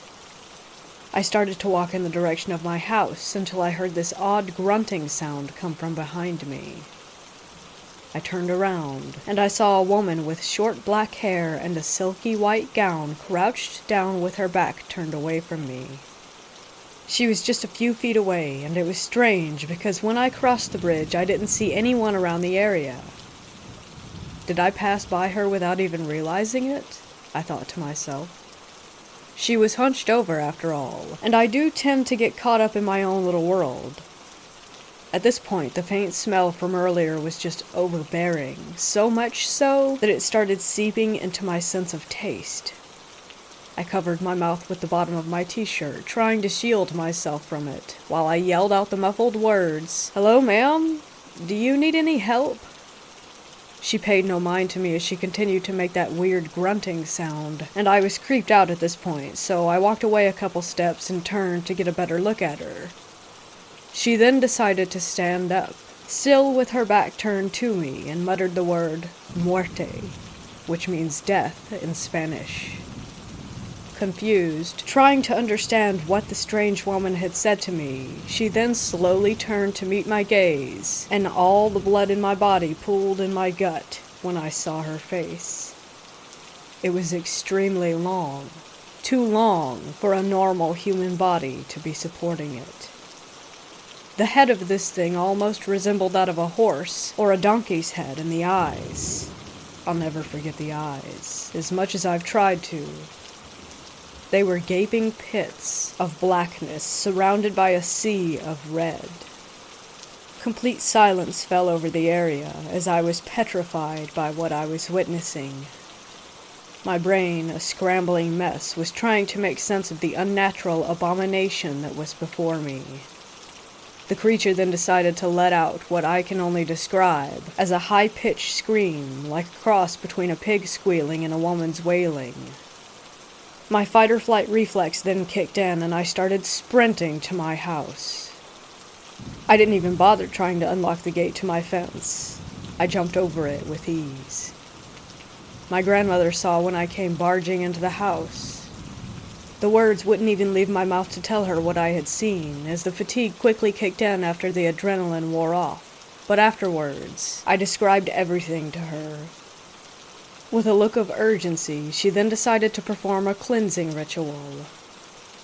The ritual involved rubbing an egg all across my body in 3 circular motions while chanting a special prayer. She then cracked the egg that she was using into a clear glass cup that was half filled with water, and when she did, the egg came out with streams of blood, and the yolk that came out of the egg looked similar to a human pupil, which is a very bad omen for the person who is being cleansed. After seeing this, she laid her hands on my forehead and chanted another prayer for about a minute, and threw the raw yolk out of our house and into the driveway. She didn't bother to say anything to me until the following morning, when she reluctantly told me that what I encountered was an entity that specifically preys on men, kind of like a succubus, and told me that this thing had a very dark and malicious intent, and that I was lucky to have gotten away from it. To this day, I haven't set foot on that stretch of road again.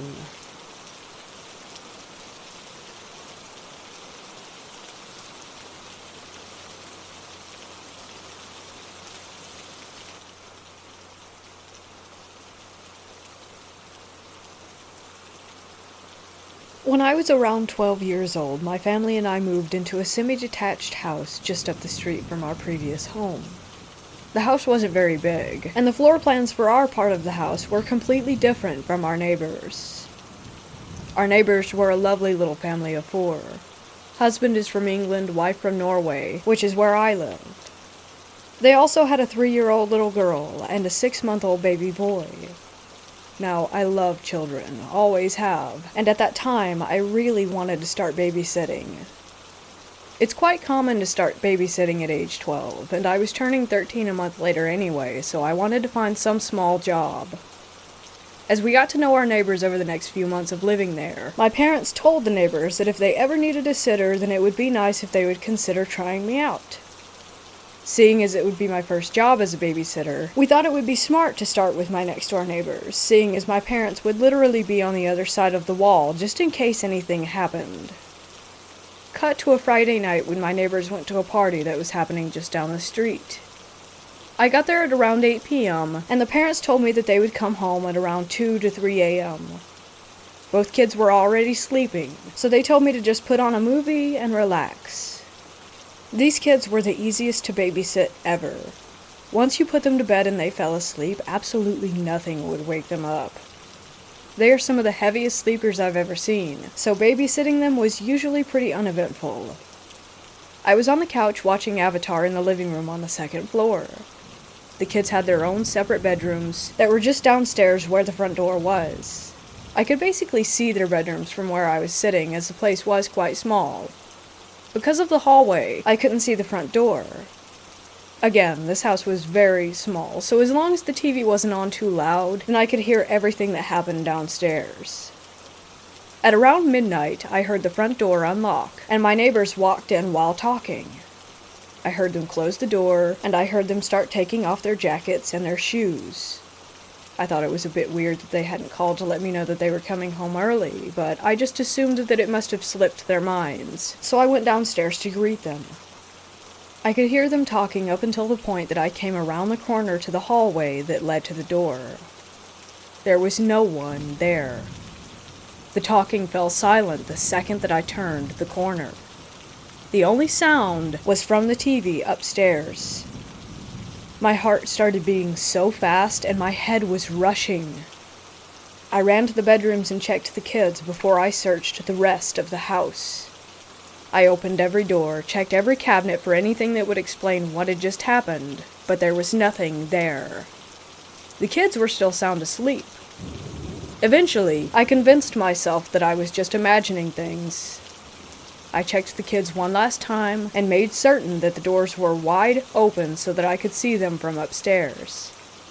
I sat down to finish the movie whilst trying to process what had just taken place. But when I sat down, I noticed that the TV had been shut off, even though I had left it on. When I turned it back on, there was just snow on the screen. I couldn't for the life of me get it to work again. That's when the talking downstairs started up all over. Not only that, but the baby started screaming bloody murder.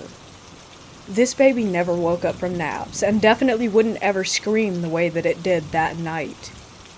I have never in my life run down a staircase as fast as I did then. I rushed toward the baby's bedroom, only to find the door closed. I ripped it open, picked the baby up, and rushed to pick up his sister.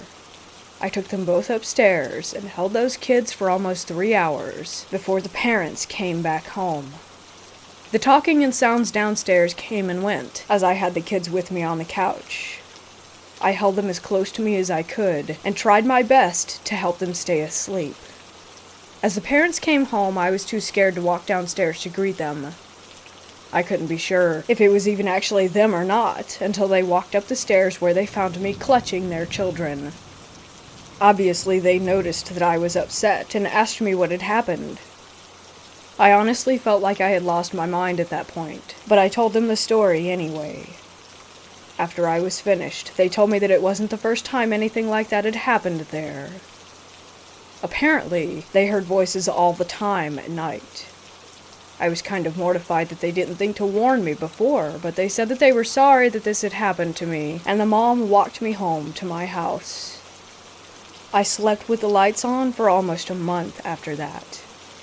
Believe it or not, I did go back and babysit those kids again.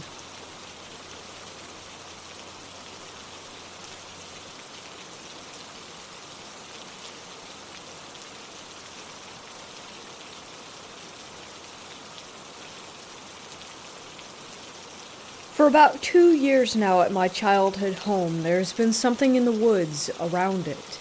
They've built in the span of 2 years a house where the woods used to be, but it only seems to have made whatever is there more active.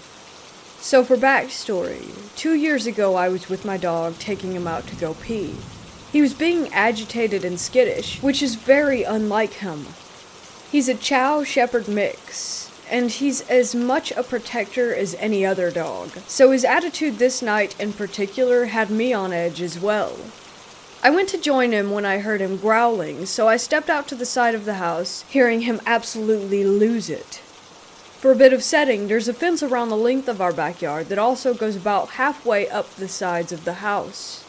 The fence has a gate on either side of the house, and there are trees and overgrowth also on either side of the house. As I step out of the door, I notice something moving in the tree line, so I quickly step back inside. We have a baseball bat for protection, and I went to get that and came back.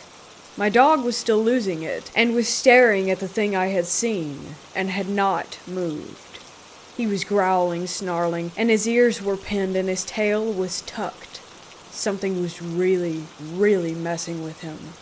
So I go down the side fence, letting the bat clink along the chain link, making sure whoever was there knew that I was armed. I'm 5'4" and look really soft or easy to take on, but I can bench 200 pounds and am not afraid. I'm also a bit of an idiot. But I'm not unused to scary things, so I was more annoyed than scared, really. That changed very quickly, though. I stood right behind my dog and looked at this figure, which was still standing dead in place. I considered that there was nothing there, but I wouldn't know until I double-checked. I called out to the figure, telling the person I assumed was there that they needed to get off of private property. They were on my soon-to-be neighbor's land, and I was afraid they had been messing around in the construction process. Honestly, I assumed it was just some teenager. But then I heard an owl coo, and I'll be honest, we don't have many of them here where I live. I sort of feel this cold, damp dread spread across my body, and I hesitate, but I pull my phone out and flash the flashlight. I kind of wish I hadn't.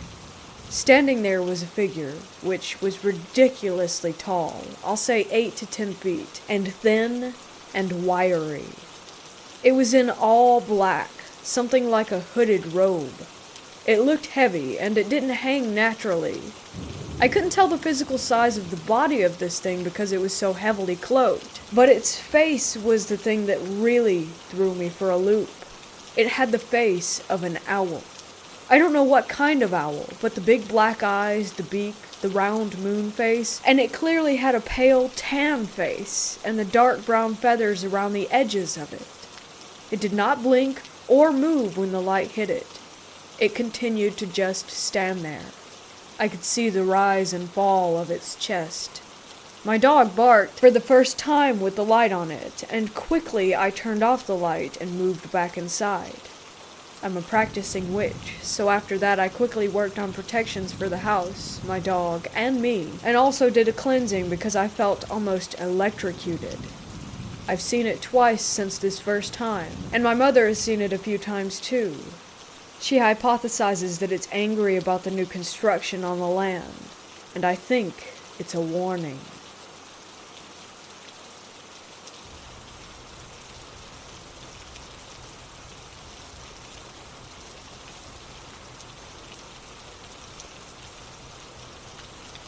Last night I was turning off all of the lights and getting ready for bed. I just had my flashlight from my phone to do some tidying up in the kitchen.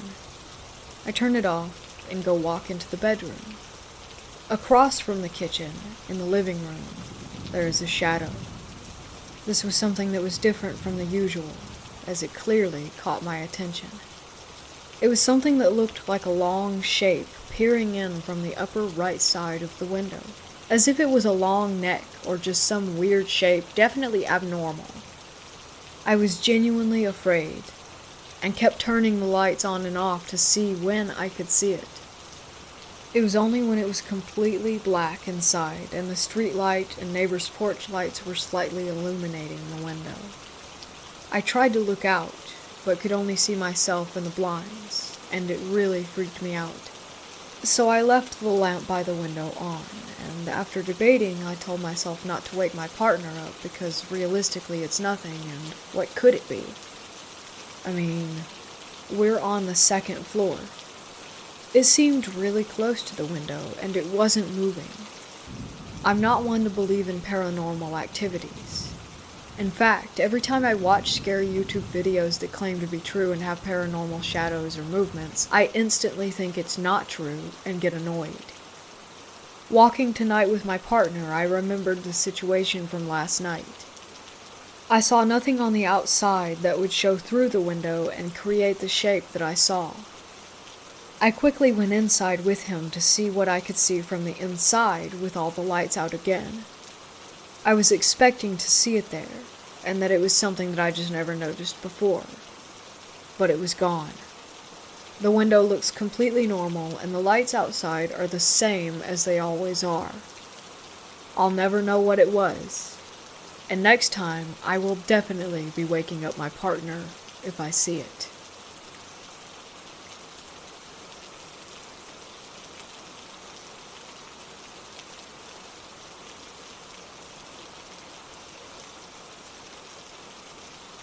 I'm not saying we have a ghost, spook, or spirit, but something phenomenological is definitely happening in our home.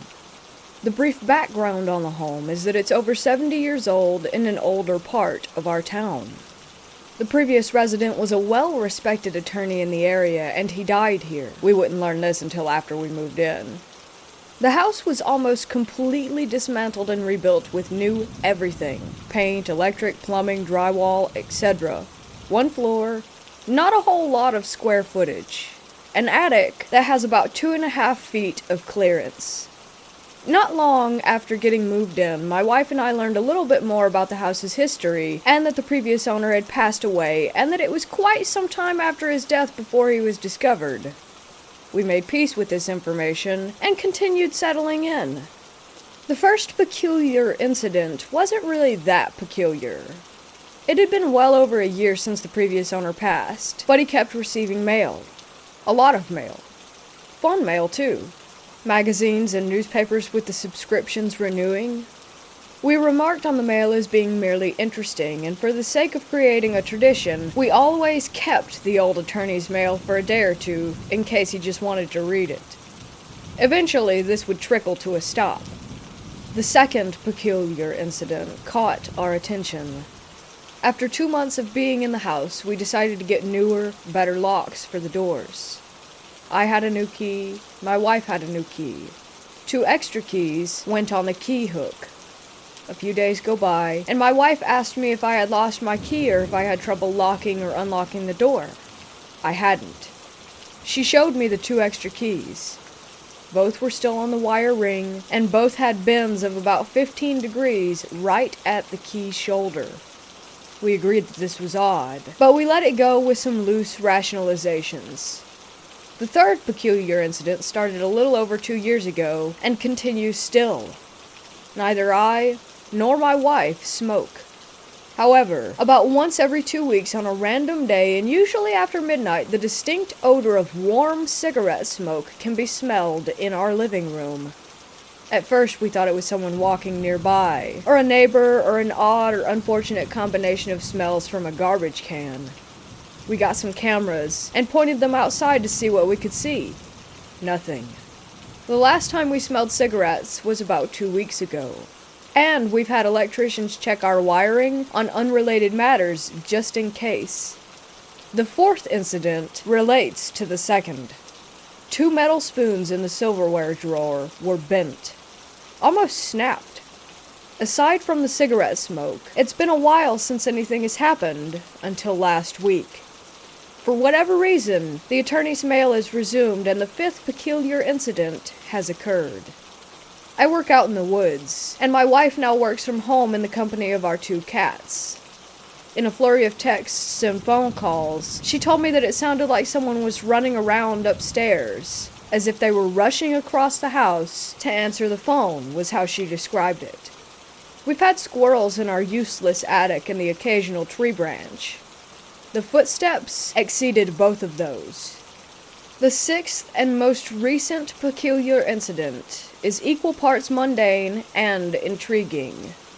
We have a favorite spatula. Yes, we do.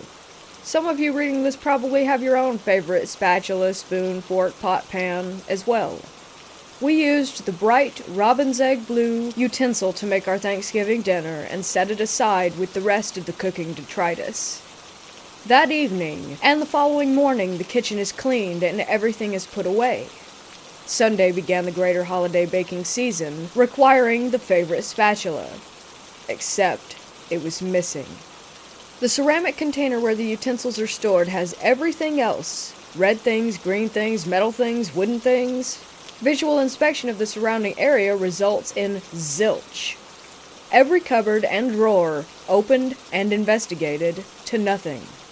We sadly conclude that after the big cleanup, it must have ended up in the trash. So we began an online hunt for its replacement.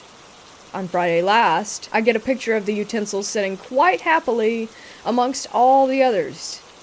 I was confused by this, since the evening before we had to use other tools instead of the missing spatula because it was missing. So, sometime after 9:30 p.m. Thursday and 7:18 a.m. on Friday, something that was missing for at least 5 days returned. So, here it is in order. 1. A confluence of strange coincidences. 2. Sleepwalking. 3. Someone is managing to live in our attic. 4. That I and my wife are in a weirdly mutual prank cycle. Or 5. Something real is happening. If you have any ideas, tests, solutions, resources, or suggestions, I'm listening. Nothing seems malvoyant about what's been happening, but it's definitely happening.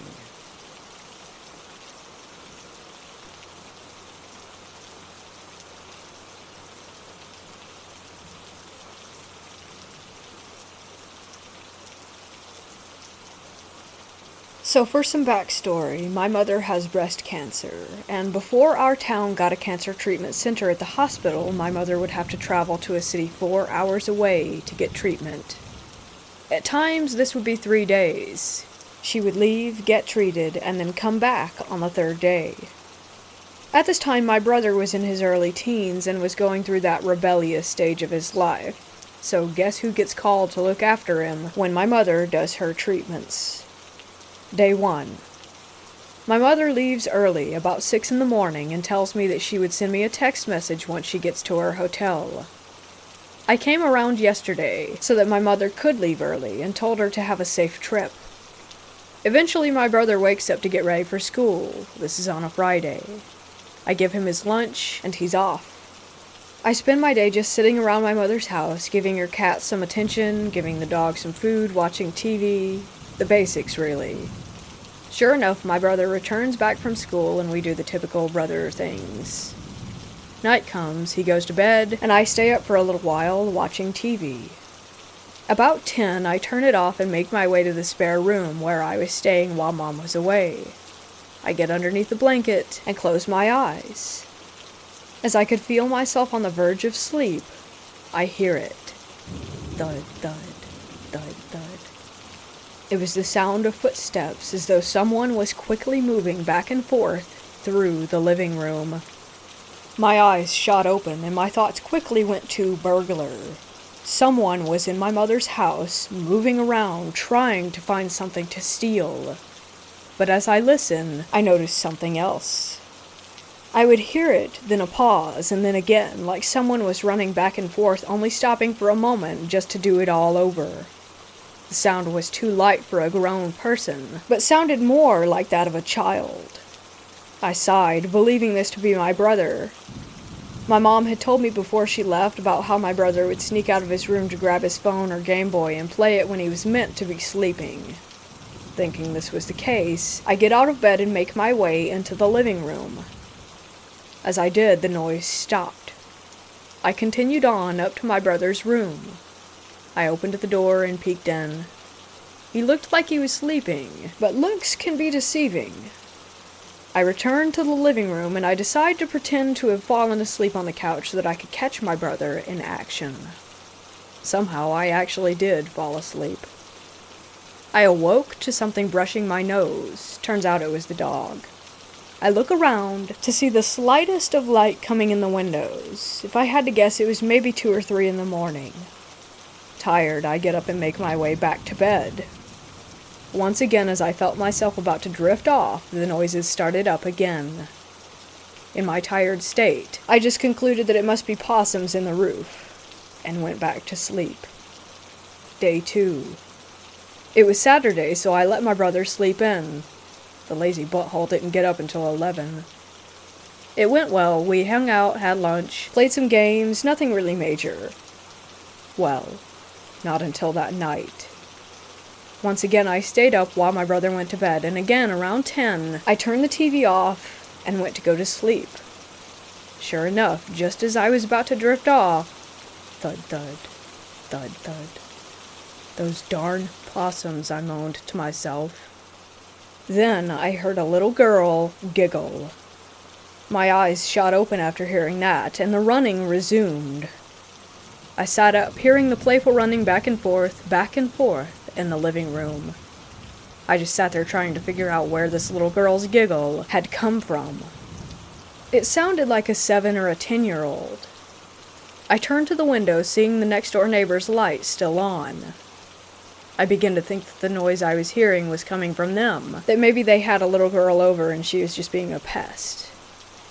It was a good possibility, except for one thing. The couple who lived there were old and didn't have any grandkids. I heard that giggle again much clearer now, like it was just in the living room, which was just outside my door. Needless to say, I didn't sleep well that night. Day 3. That morning I was uneasy, but was glad that my mother was returning. About 1 p.m. she got back home, and I began to pack up to return home myself. But the events of the past 2 nights still stuck with me as I returned back to her. Getting the courage, I asked her if she had ever heard a little girl in that house. "Oh, her?" my mother states. "Yeah, she's quite a mischievous one, isn't she?" I just smiled and left. I spent other nights there looking after my brother, but never heard from her again, and when my mother moved to another house with another ghost, I felt like she traded one for another. But that's a different story.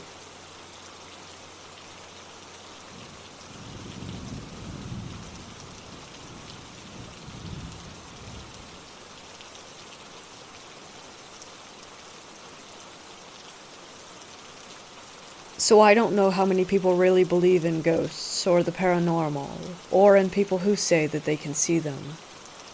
I would never say that I'm some professional psychic or medium. I'm not.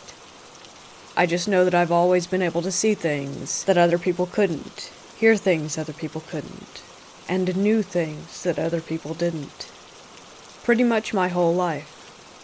I felt like a freak and a weirdo for a long time until I just realized this is happening and it isn't going away, so I needed to accept it. I got help from professional mediums and the woo-woo community, and it helped. Backstory, but important. I was laying in bed in my room a couple years ago, trying to fall asleep.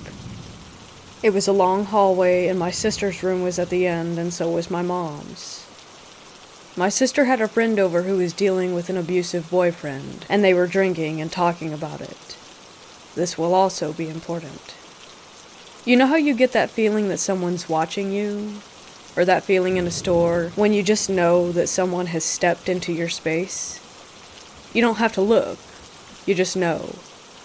That's what I felt. I looked up, and there's some girl with just her head poked into my room sideways. I just saw her head sideways leaning past my door frame. She looked shorter, maybe 20s, with long black hair, kind of like the girl from The Ring. I'm looking at her wondering what she wanted, and she started to smile. Slowly, her eyes got huge and black, and her jaw unhinged into this giant, sick, pitch-black grin. Ice cold slammed into the pit of my stomach as I just stared at her for what felt like hours, frozen in fear, before what I'd been taught kicked in, and I made her leave. She instantly turned back to normal and skipped off down my hallway toward my sister's room. I thought, oh, is it my sister's friend? Depression and abuse and all those bad situations can really attract those types of beings, so I didn't think anything of it. Fast forward to literally last night. It's been years. My parents got divorced, which is a whole other post of creepy shit. I realized it wasn't just my dad who was the narcissist. It's absolutely my mom, too. They were a toxic pair. And currently, I'm in a situation where I have to live with my mom. It's fine, it's free. I'll be grateful and deal with it. Last night, I'm laying in my bed watching TV, minding my own business. Suddenly, I feel that feeling again. It's always the same feeling regardless of what type of ghosty it is. For me, anyways. I look at my door, and it's the exact same girl. I asked her what she was doing here, and she didn't respond. She just started smiling. Only this time her eyes went white, and her mouth grew into the same huge black grin, but she had tons of teeth like a shark. I get up to get my incense, which drives them out, and she runs in the direction of my mom's room. I go out into the hallway to look in that direction, and I see through my mom's cracked door this weird demon girl literally sitting crouched on top of my mom, staring at me. Almost like she was an animal claiming her prey. It was wild. I've never ever seen anything like that before. I also realized that this girl was never with my sister's friend.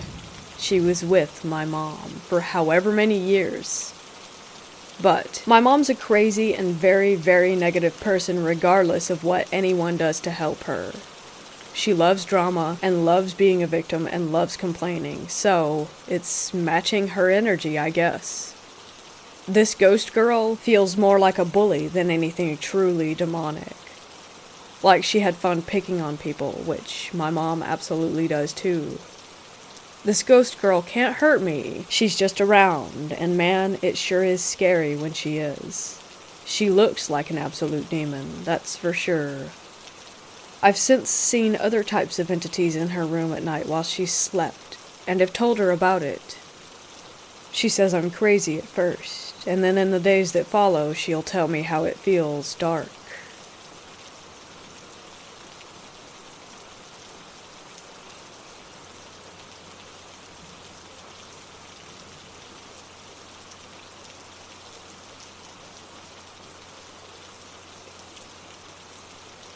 This happened 30 years ago when I was about 13, 14 years old, and me and an older friend were babysitting for a 6-year-old girl and her younger brother.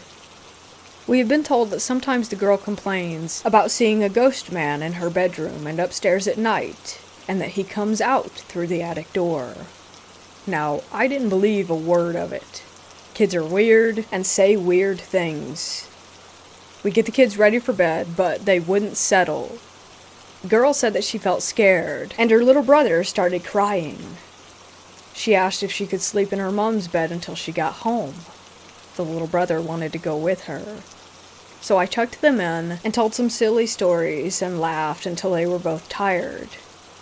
Both kids were virtually asleep when we left. Door ajar, hall light on.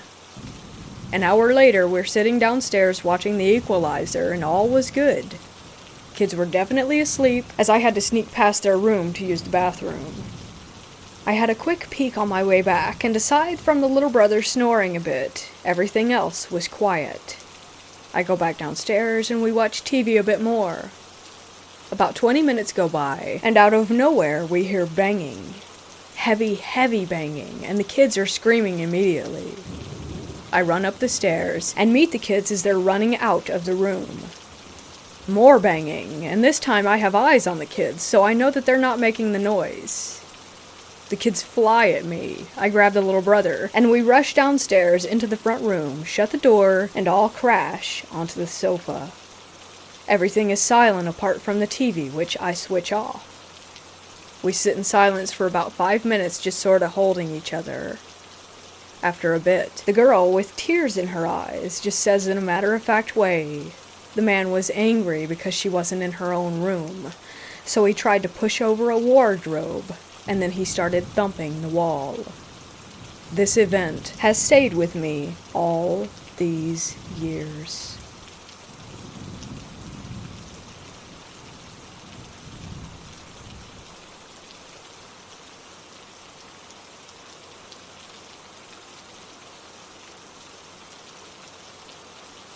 I'm posting for my fiancé, who experienced this a few years before we met. He was out at night walking our dog, his at the time, in his parents' neighborhood in southeast Louisiana where we're from. It was dark, and on his parents' street there's only 2 street lamps at an intersection about half a block down from their house, and another at the end of the street a few blocks from them.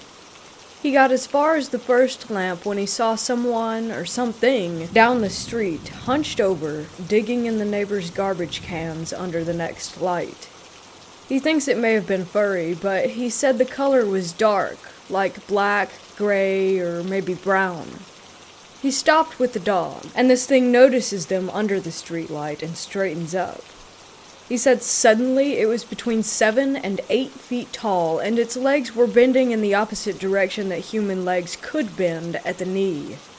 It started coming towards him and the dog at a slow pace, so my fiancé noped and turned around to go back to the house. He looked behind him, and it had sped up, so he sped up. And finally, it was full on running at a lean, and so he took off running back at the house, basically dragging the poor dog behind him, and he could hear whatever it was pounding the pavement. He jumped the ditch, ran through the yard, and into the house.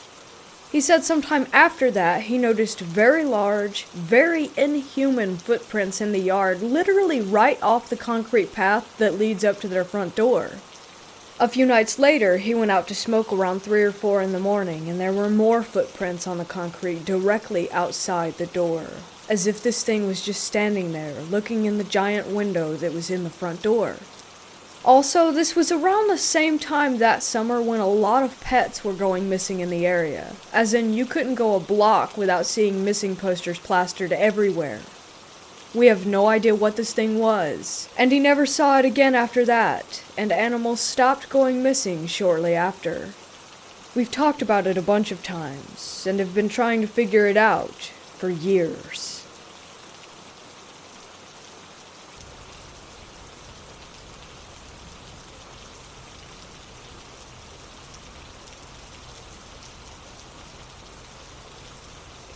Earlier today, I think I might have seen something, but I don't know. This happened a few hours ago while I was outside mowing my lawn. Quick layout of my yard. When you walk down my driveway toward the street, if you look to the left, you'll see a dead end, and if you look to the right, you'll see a big tree that you couldn't see through. This is relevant. Now, on to what happened. I was mowing the lawn inside my fence, and when I finished that, I went over to the part of my yard that was outside of my fence. After I finished mowing, I looked to the right and saw a pair of legs on the other side of the tree. All I saw was legs, because I couldn't see the person through the trees. But their legs were all black. Like I couldn't make out any features. I couldn't see any pants or shoes. It was just all pitch black. I'm confused, and so I try walking around the tree to see who it was, but whatever it was ran away. It only took me 2 seconds to get to the other side, but as I said, whatever it was gone. I live on the corner of my block, so there's nowhere that a person could have hidden that fast. I've never believed in the paranormal or had any sort of experience, but I really can't explain what happened. Anyone who's had a similar experience and could possibly give me an explanation, I would appreciate it, because I'm still confused.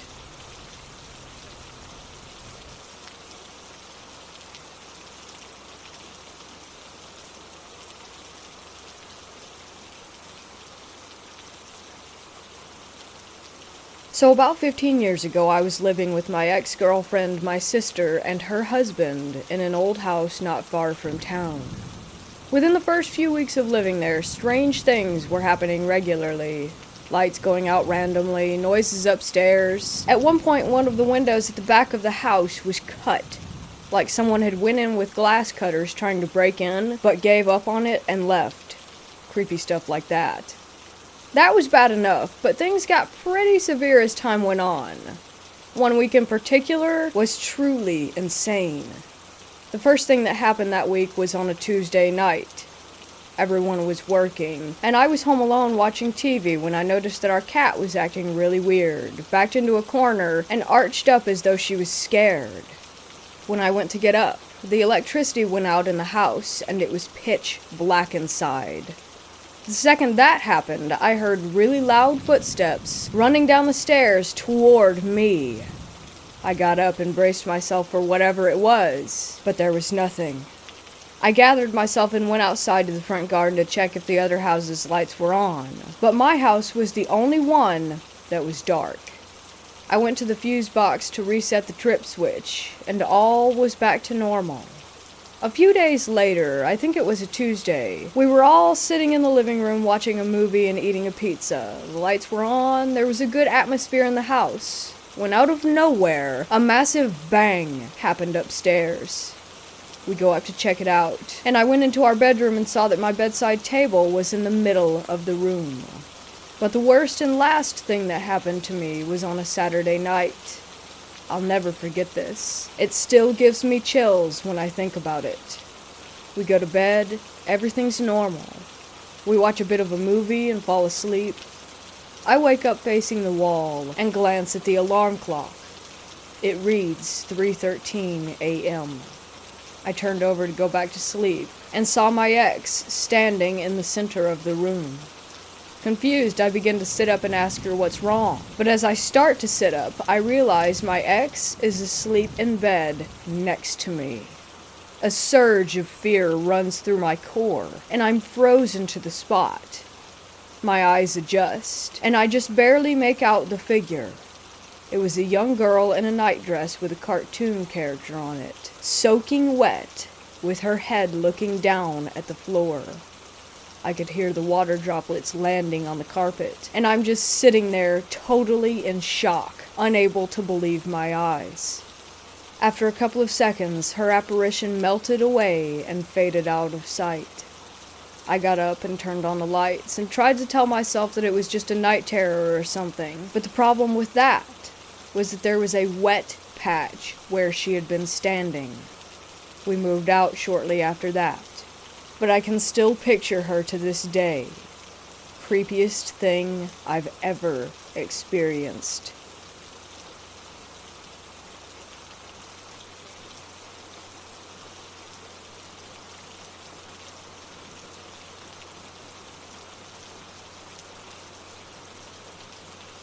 This happened about 2 weeks ago while my brother and his wife were at a party. My own wife and I get called to babysit my nephews and nieces for these sorts of moments by all of my siblings. In this instance, when we were asked to babysit my 5-year-old nephew, his 3-year-old sister, and his 6-month-old brother, we happily obliged. They live in a newish 10-year-old house, and the only significant location near it is an important cultural site for the local Cree peoples about 10 kilometers away. The hard work was done for us, as the 5- and 3-year-old were asleep upstairs before we arrived. The baby was not fussy but would not sleep, so we were hanging out with him on the main floor. As the night dragged on, around 10:30 I heard a baby crying upstairs. Thinking the 3-year-old must have woken, I left the happy baby with my wife and went to check on our niece. My wife heard the crying as well and asked me to go check. On my way up the flights of stairs, I definitely heard crying from that floor, and I pushed my head into the kids' room to listen. The crying was still going on, but both kids were sound asleep. The sound was coming from across the hall, the nursery, so being quite confused, I moved toward that room. The crying ceased about midway between the door and the crib. Seeing the room was empty, I immediately began trying to explain it to myself. I picked up the baby monitor unit in the room to make sure that it wasn't picking up an errant signal from another house. It was not on, and didn't have a speaker anyways. There were no toys that made that noise around, and no TVs or devices that might play those noises in the room. I stuck around to listen a while longer, but nothing came of it. My wife was baffled and a little spooked, as she had clearly heard the crying as well. Nothing happened the rest of that night, and my nephew is still just the same wonderful kid that he has always been, so I guess no harm, no foul, spooky ghost. My brother and his wife went white when I told them about it at Christmas, but to my knowledge, it is the only thing like that that has ever happened in their house. His house has no history and had also been smudged, so no advice is necessary from anyone. I just thought y'all might appreciate a wholesome, unexplained experience.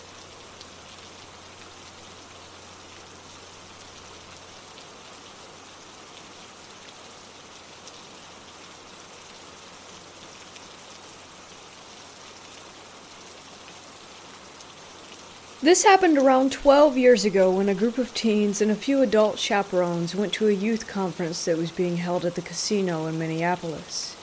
Being teenage girls, my friend and I met these guys and decided to snag. I'm native, so that's like hooking up. We stayed out past our curfew and walked around the casino with them, venturing to the golf course. If you've ever been here, the course is huge. We walk over a few small hills that blocked the casino light, and it was moonlit so we could still see pretty well. One of the guys stops and says, "What's that?" So we follow his gaze and see this extremely tall, white, almost glowing figure loping along the next hillside. It looked like the aliens you see on TV, tall and slender, but instead of being green, it was completely white. None of us made a sound as we watched it for a few more seconds, when it turned suddenly and started coming in our direction. We immediately took off running and didn't stop until we were back inside the casino. We all had tears in our eyes, and we didn't talk about it after that. I don't remember even telling our chaperones and friends because we got in so much trouble when our group found us. I definitely believe in each tribe's ghost stories, though I never asked anyone about this particular area.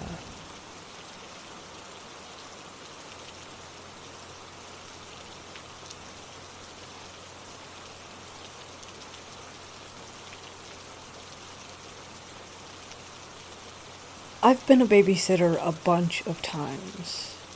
Sometimes I take care of the kids of my mom's friends, other times I take care of my little cousins. I really liked to babysit all of my kids, because it usually went smoothly and none of them were problematic to deal with. One time I was babysitting my little cousins, who at the time were 6, 4, 2, and 5 months old. My aunt told me that the baby monitor needed new batteries, so I decided to just check on the baby from time to time. The night went as usual. The bigger kids ate dinner, played a bit, then watched some cartoons, and fell asleep a few minutes after. I was downstairs just texting with some friends and tried to listen carefully in case my baby cousin made any sounds. For most of the night, I thought I heard the baby making sounds, so I kept going in there and checking on him. I believed it was just my mind playing tricks on me, probably because I was on high alert, waiting for something to happen. Around midnight, the 2-year-old woke up crying because of a nightmare, so I grabbed him and let him lay on my chest until he fell asleep, and then I tucked him into bed again. A few minutes passed, and I heard the baby screaming, so I ran upstairs and did what I could to calm him down so that the other kids wouldn't wake up. As soon as I get to the door, the screaming stops, and when I entered the bedroom to check on him, he was sound asleep. I freaked out and checked everything in the nursery, hoping to find some kind of toy with a similar sound, but there was nothing. I immediately went and checked on the other kids, praying that they were okay. Fortunately, all 4 kids were asleep, and it appeared to have not disturbed anyone. Still, I made sure everything was all right, and that nothing had actually made a sound. I was kind of surprised that the scream hadn't woken any of the other kids up, but at the same time I was thankful for it, because I didn't want the other kids to be scared in their own house, and also I wouldn't know how to explain what had happened to my aunt and uncle without freaking them out. I didn't hear any other sounds for the rest of the night, until my aunt and uncle came home. I decided to not say anything, and just take the money and go home.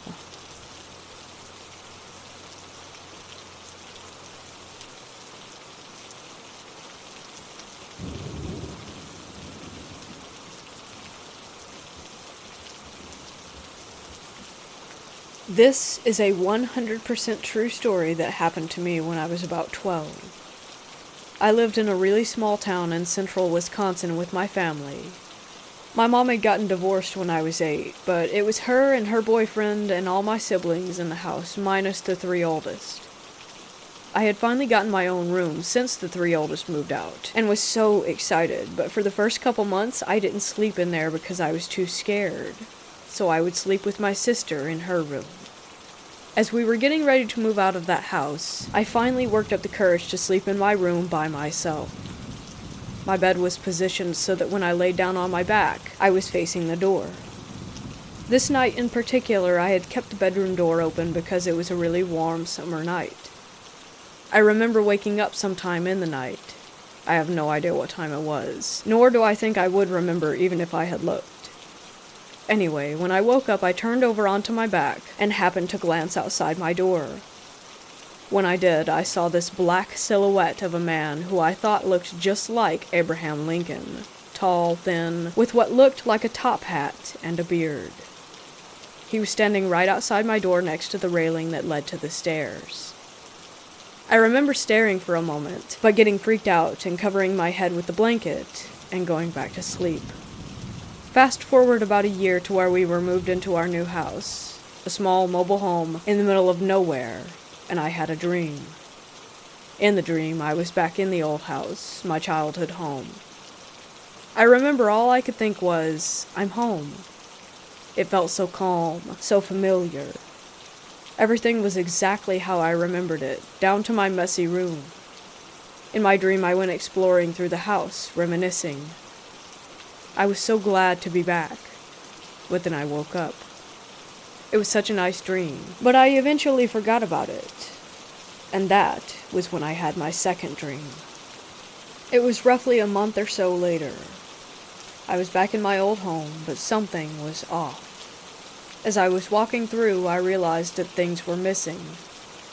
The china cabinet in the dining room was gone, and so was the stereo we had in the living room, and so on. Just little things.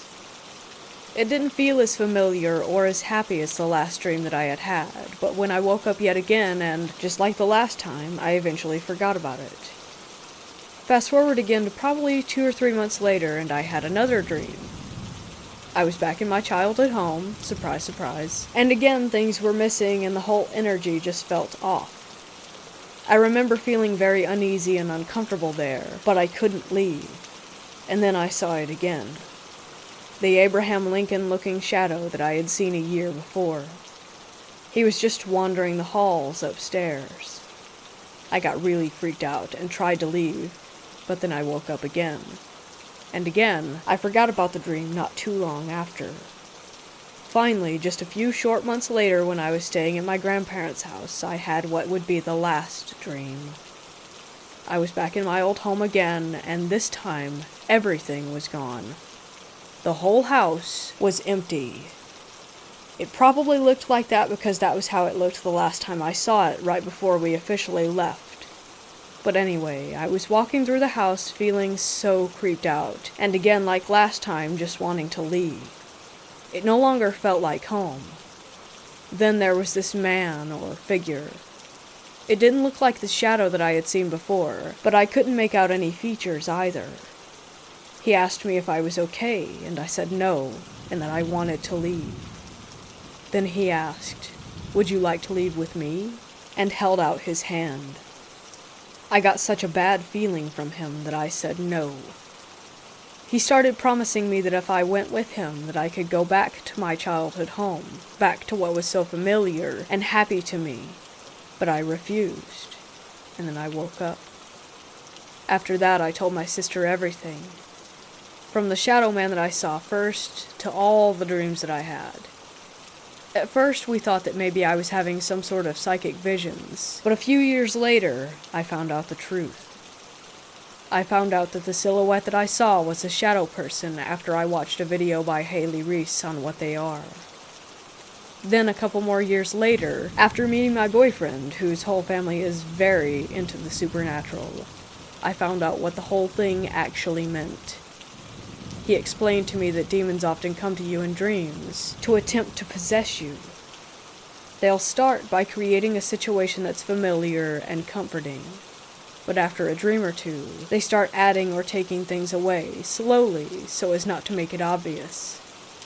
You start to become uncomfortable and threatened and scared, until one time they're the only thing that makes you feel safe. And that's when they have you. They'll promise you everything good you could ever want, and as soon as you say yes, you're saying yes to them taking over your body. My boyfriend explained that I was very smart for saying no, and for telling my sister. Because by telling my sister, I basically broke the demon's hold. That's apparently why back in the old days, people would tell their dreams to someone. Because it basically breaks the hold of whatever demon or spirit may be trying to possess you.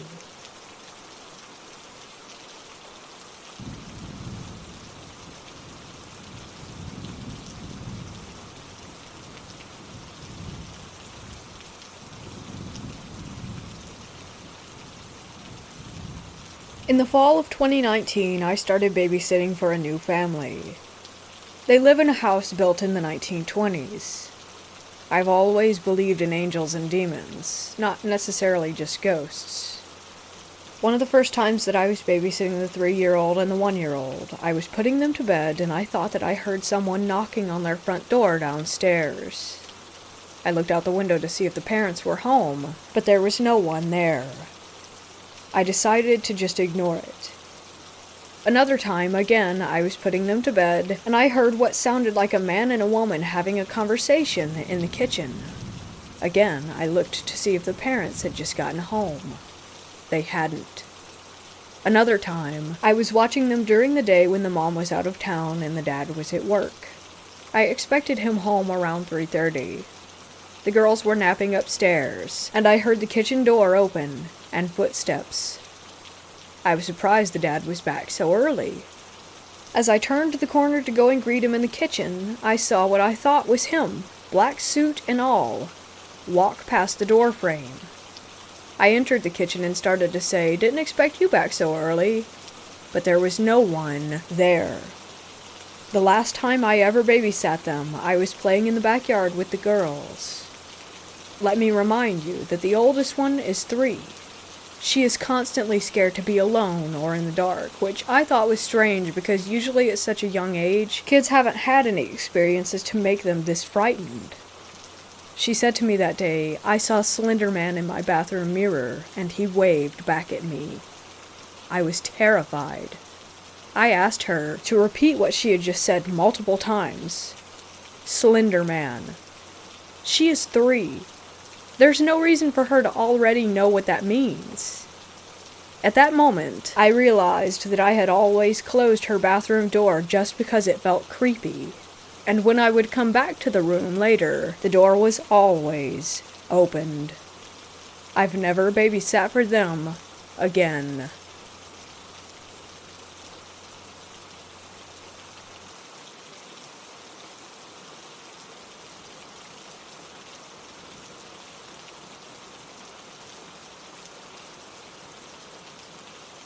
This happened many years ago, so I don't remember many details, but the experience still feels vivid.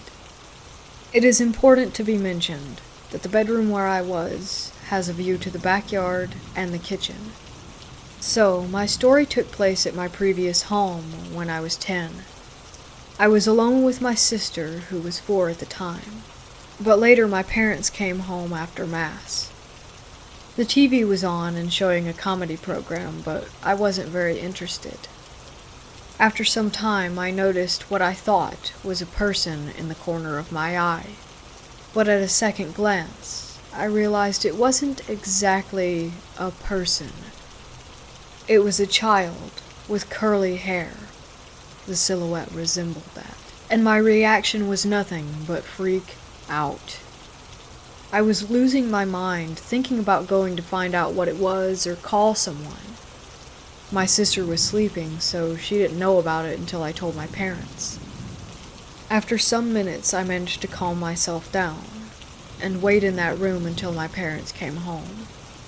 Nobody believed me at that moment. And during those years, we didn't have any cameras or smartphones. Some years later, I found out about shadow people. And my experience fits with the stories told. I don't know what to think about that, but always remember that day, even after I moved out.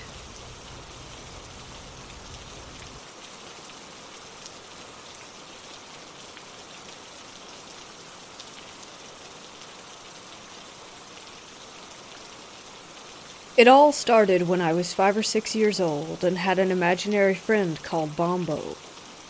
He was a small Victorian boy who lived with his mother, who I said lived under the floorboards, in the house that I grew up in. I used to talk and play with him all the time, teaching him about things like my Velcro shoes and some of the toys that I had. It was no secret to my family who Bombo was, and even what he looked like, or at least from how I had described him. One day my sister, who was 14 years old at the time, went back upstairs to our shared room after a family day out, and saw him standing in the corner of the room staring at her. He was exactly how I had described him, even down to the detail of his clothes. A few years passed, and I was now 10 or 11 years old. Our family had moved house a couple of times, and now lived in a 3-story house in a village just outside my hometown. I always had a weird feeling about that house from the moment we moved in, but didn't think much of it over the excitement of having my own room on the top floor that had a skylight. After a few months, things started to get strange. My things would disappear, I would hear footsteps on the middle floor landing at night, etc.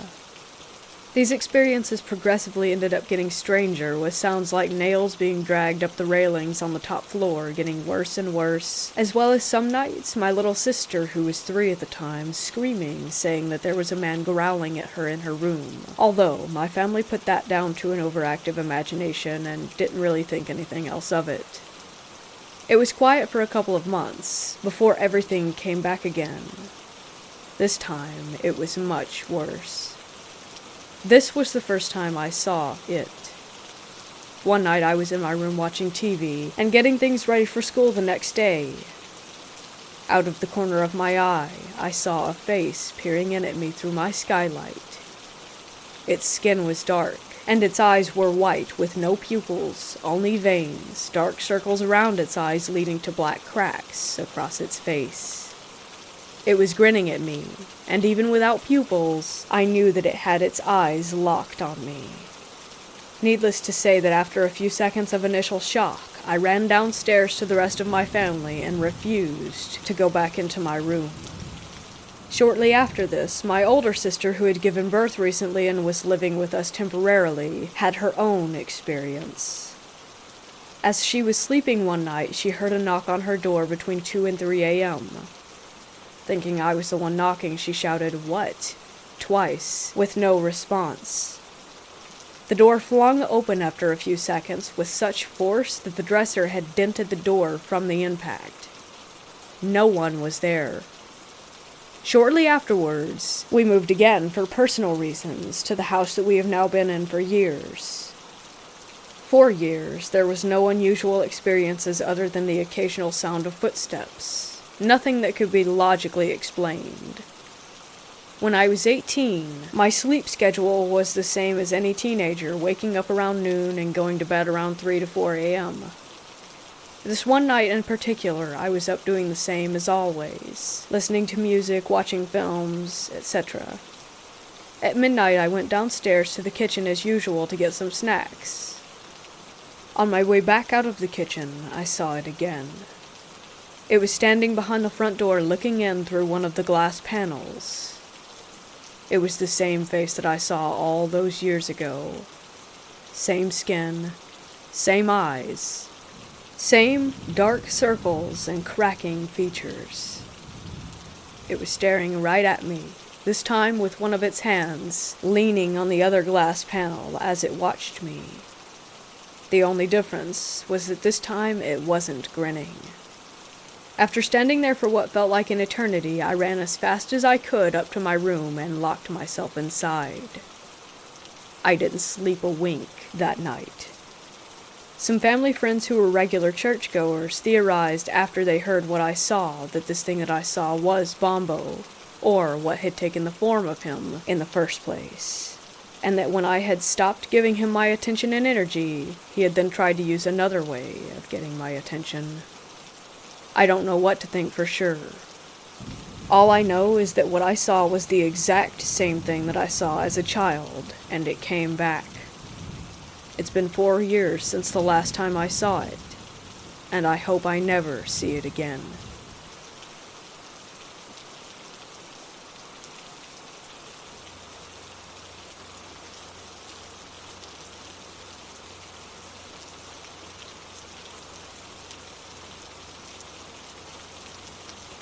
From as early as I can remember, I used to fall asleep watching old, reel-to-reel black and white cartoons on my wall, like Steamboat Willie. I clearly remember the jittery, shutter-like quality of the cartoon from the old reel-to-reel projector. There was no actual movie projector in my room. At night, I would wake up to someone tapping me on the shoulder. I had a usual routine that I followed when it happened, which involved burying myself under my covers and telling myself that I would count to 7 and then turn over to see what was there. Not sure if there's a significance to 7. To this day, I like to end things with 7. For example, I set my alarm at 6:27 and not 6:30. But anyhow, I would go through the counting routine multiple times. I wanted to see what was there, but I was a kid and didn't really want to see what was there. My mom would tell me that I just needed to confront it and tell it to leave me alone. It took years to build up that courage. I don't remember exactly how long, but I must have been in my early teens before I actually did get the nerve up to turn over right away and tell it to leave me alone and stop tapping me on the shoulder. Once I confronted it, it did stop. Then comes my baby sister when I was 15. She would wake up screaming in the middle of the night quite often. Once she was old enough to talk, she said that she was scared of the hand that came up between her wall and the bed and tapped her on the shoulder at night.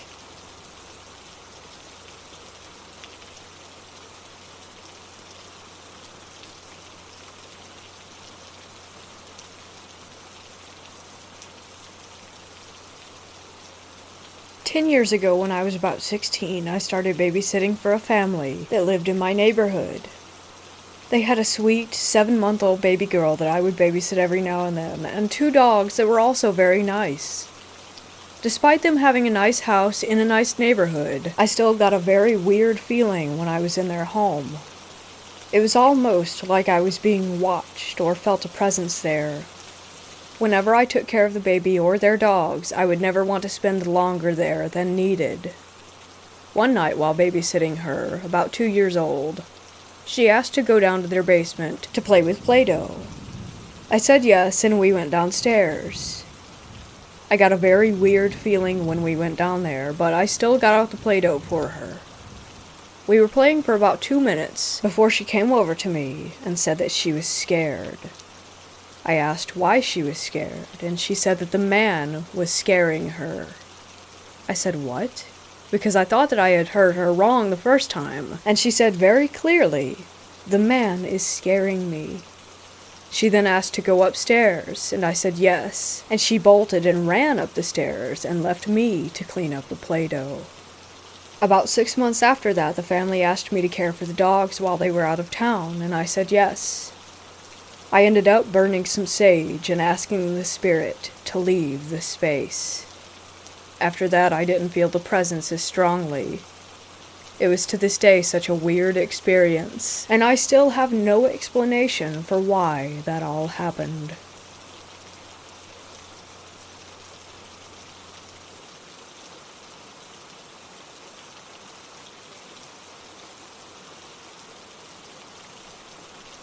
So me and my girlfriend went to Eagle Nest, New Mexico to do some salmon and trout fishing, but by the time we got settled in, it was already too dark. So I had the bright idea to go hiking in the dark, with only flashlights provided by our phones. So I checked Google Maps and saw they had some trails along a river in the Cimarron State Park. We went along Toby Trail and went around half a mile up and decided to turn around because we started hearing noises and felt a little uneasy. As we were heading back, my girlfriend stopped and listened and said she swears she heard something. She shined her light toward the forward part of the trail, and I did the same. We both saw some huge gray figure that was way bigger than a bear, and we just bolted. We ran for about 20 seconds, maybe 30, and looked back, and it was still keeping up with us. It then makes a horrible, deep sound that was about the mixture of a sheep, goat, and ram all at once. We make it back to my truck safely, but then we decide to pull back up to the gate to the trail to see if it was still there. But we see a man on a horse that we didn't notice when we were running back. He never asked us what we were running from or yelling at, and the horse was brown, so it couldn't have been the horse that we thought was the creature. We're both so confused as to what it could have possibly been. We didn't notice any eye reflection when we shined the light towards it, and I swear it made no noise when it was following us. It didn't look like a Wendigo or a skinwalker. It was way too large.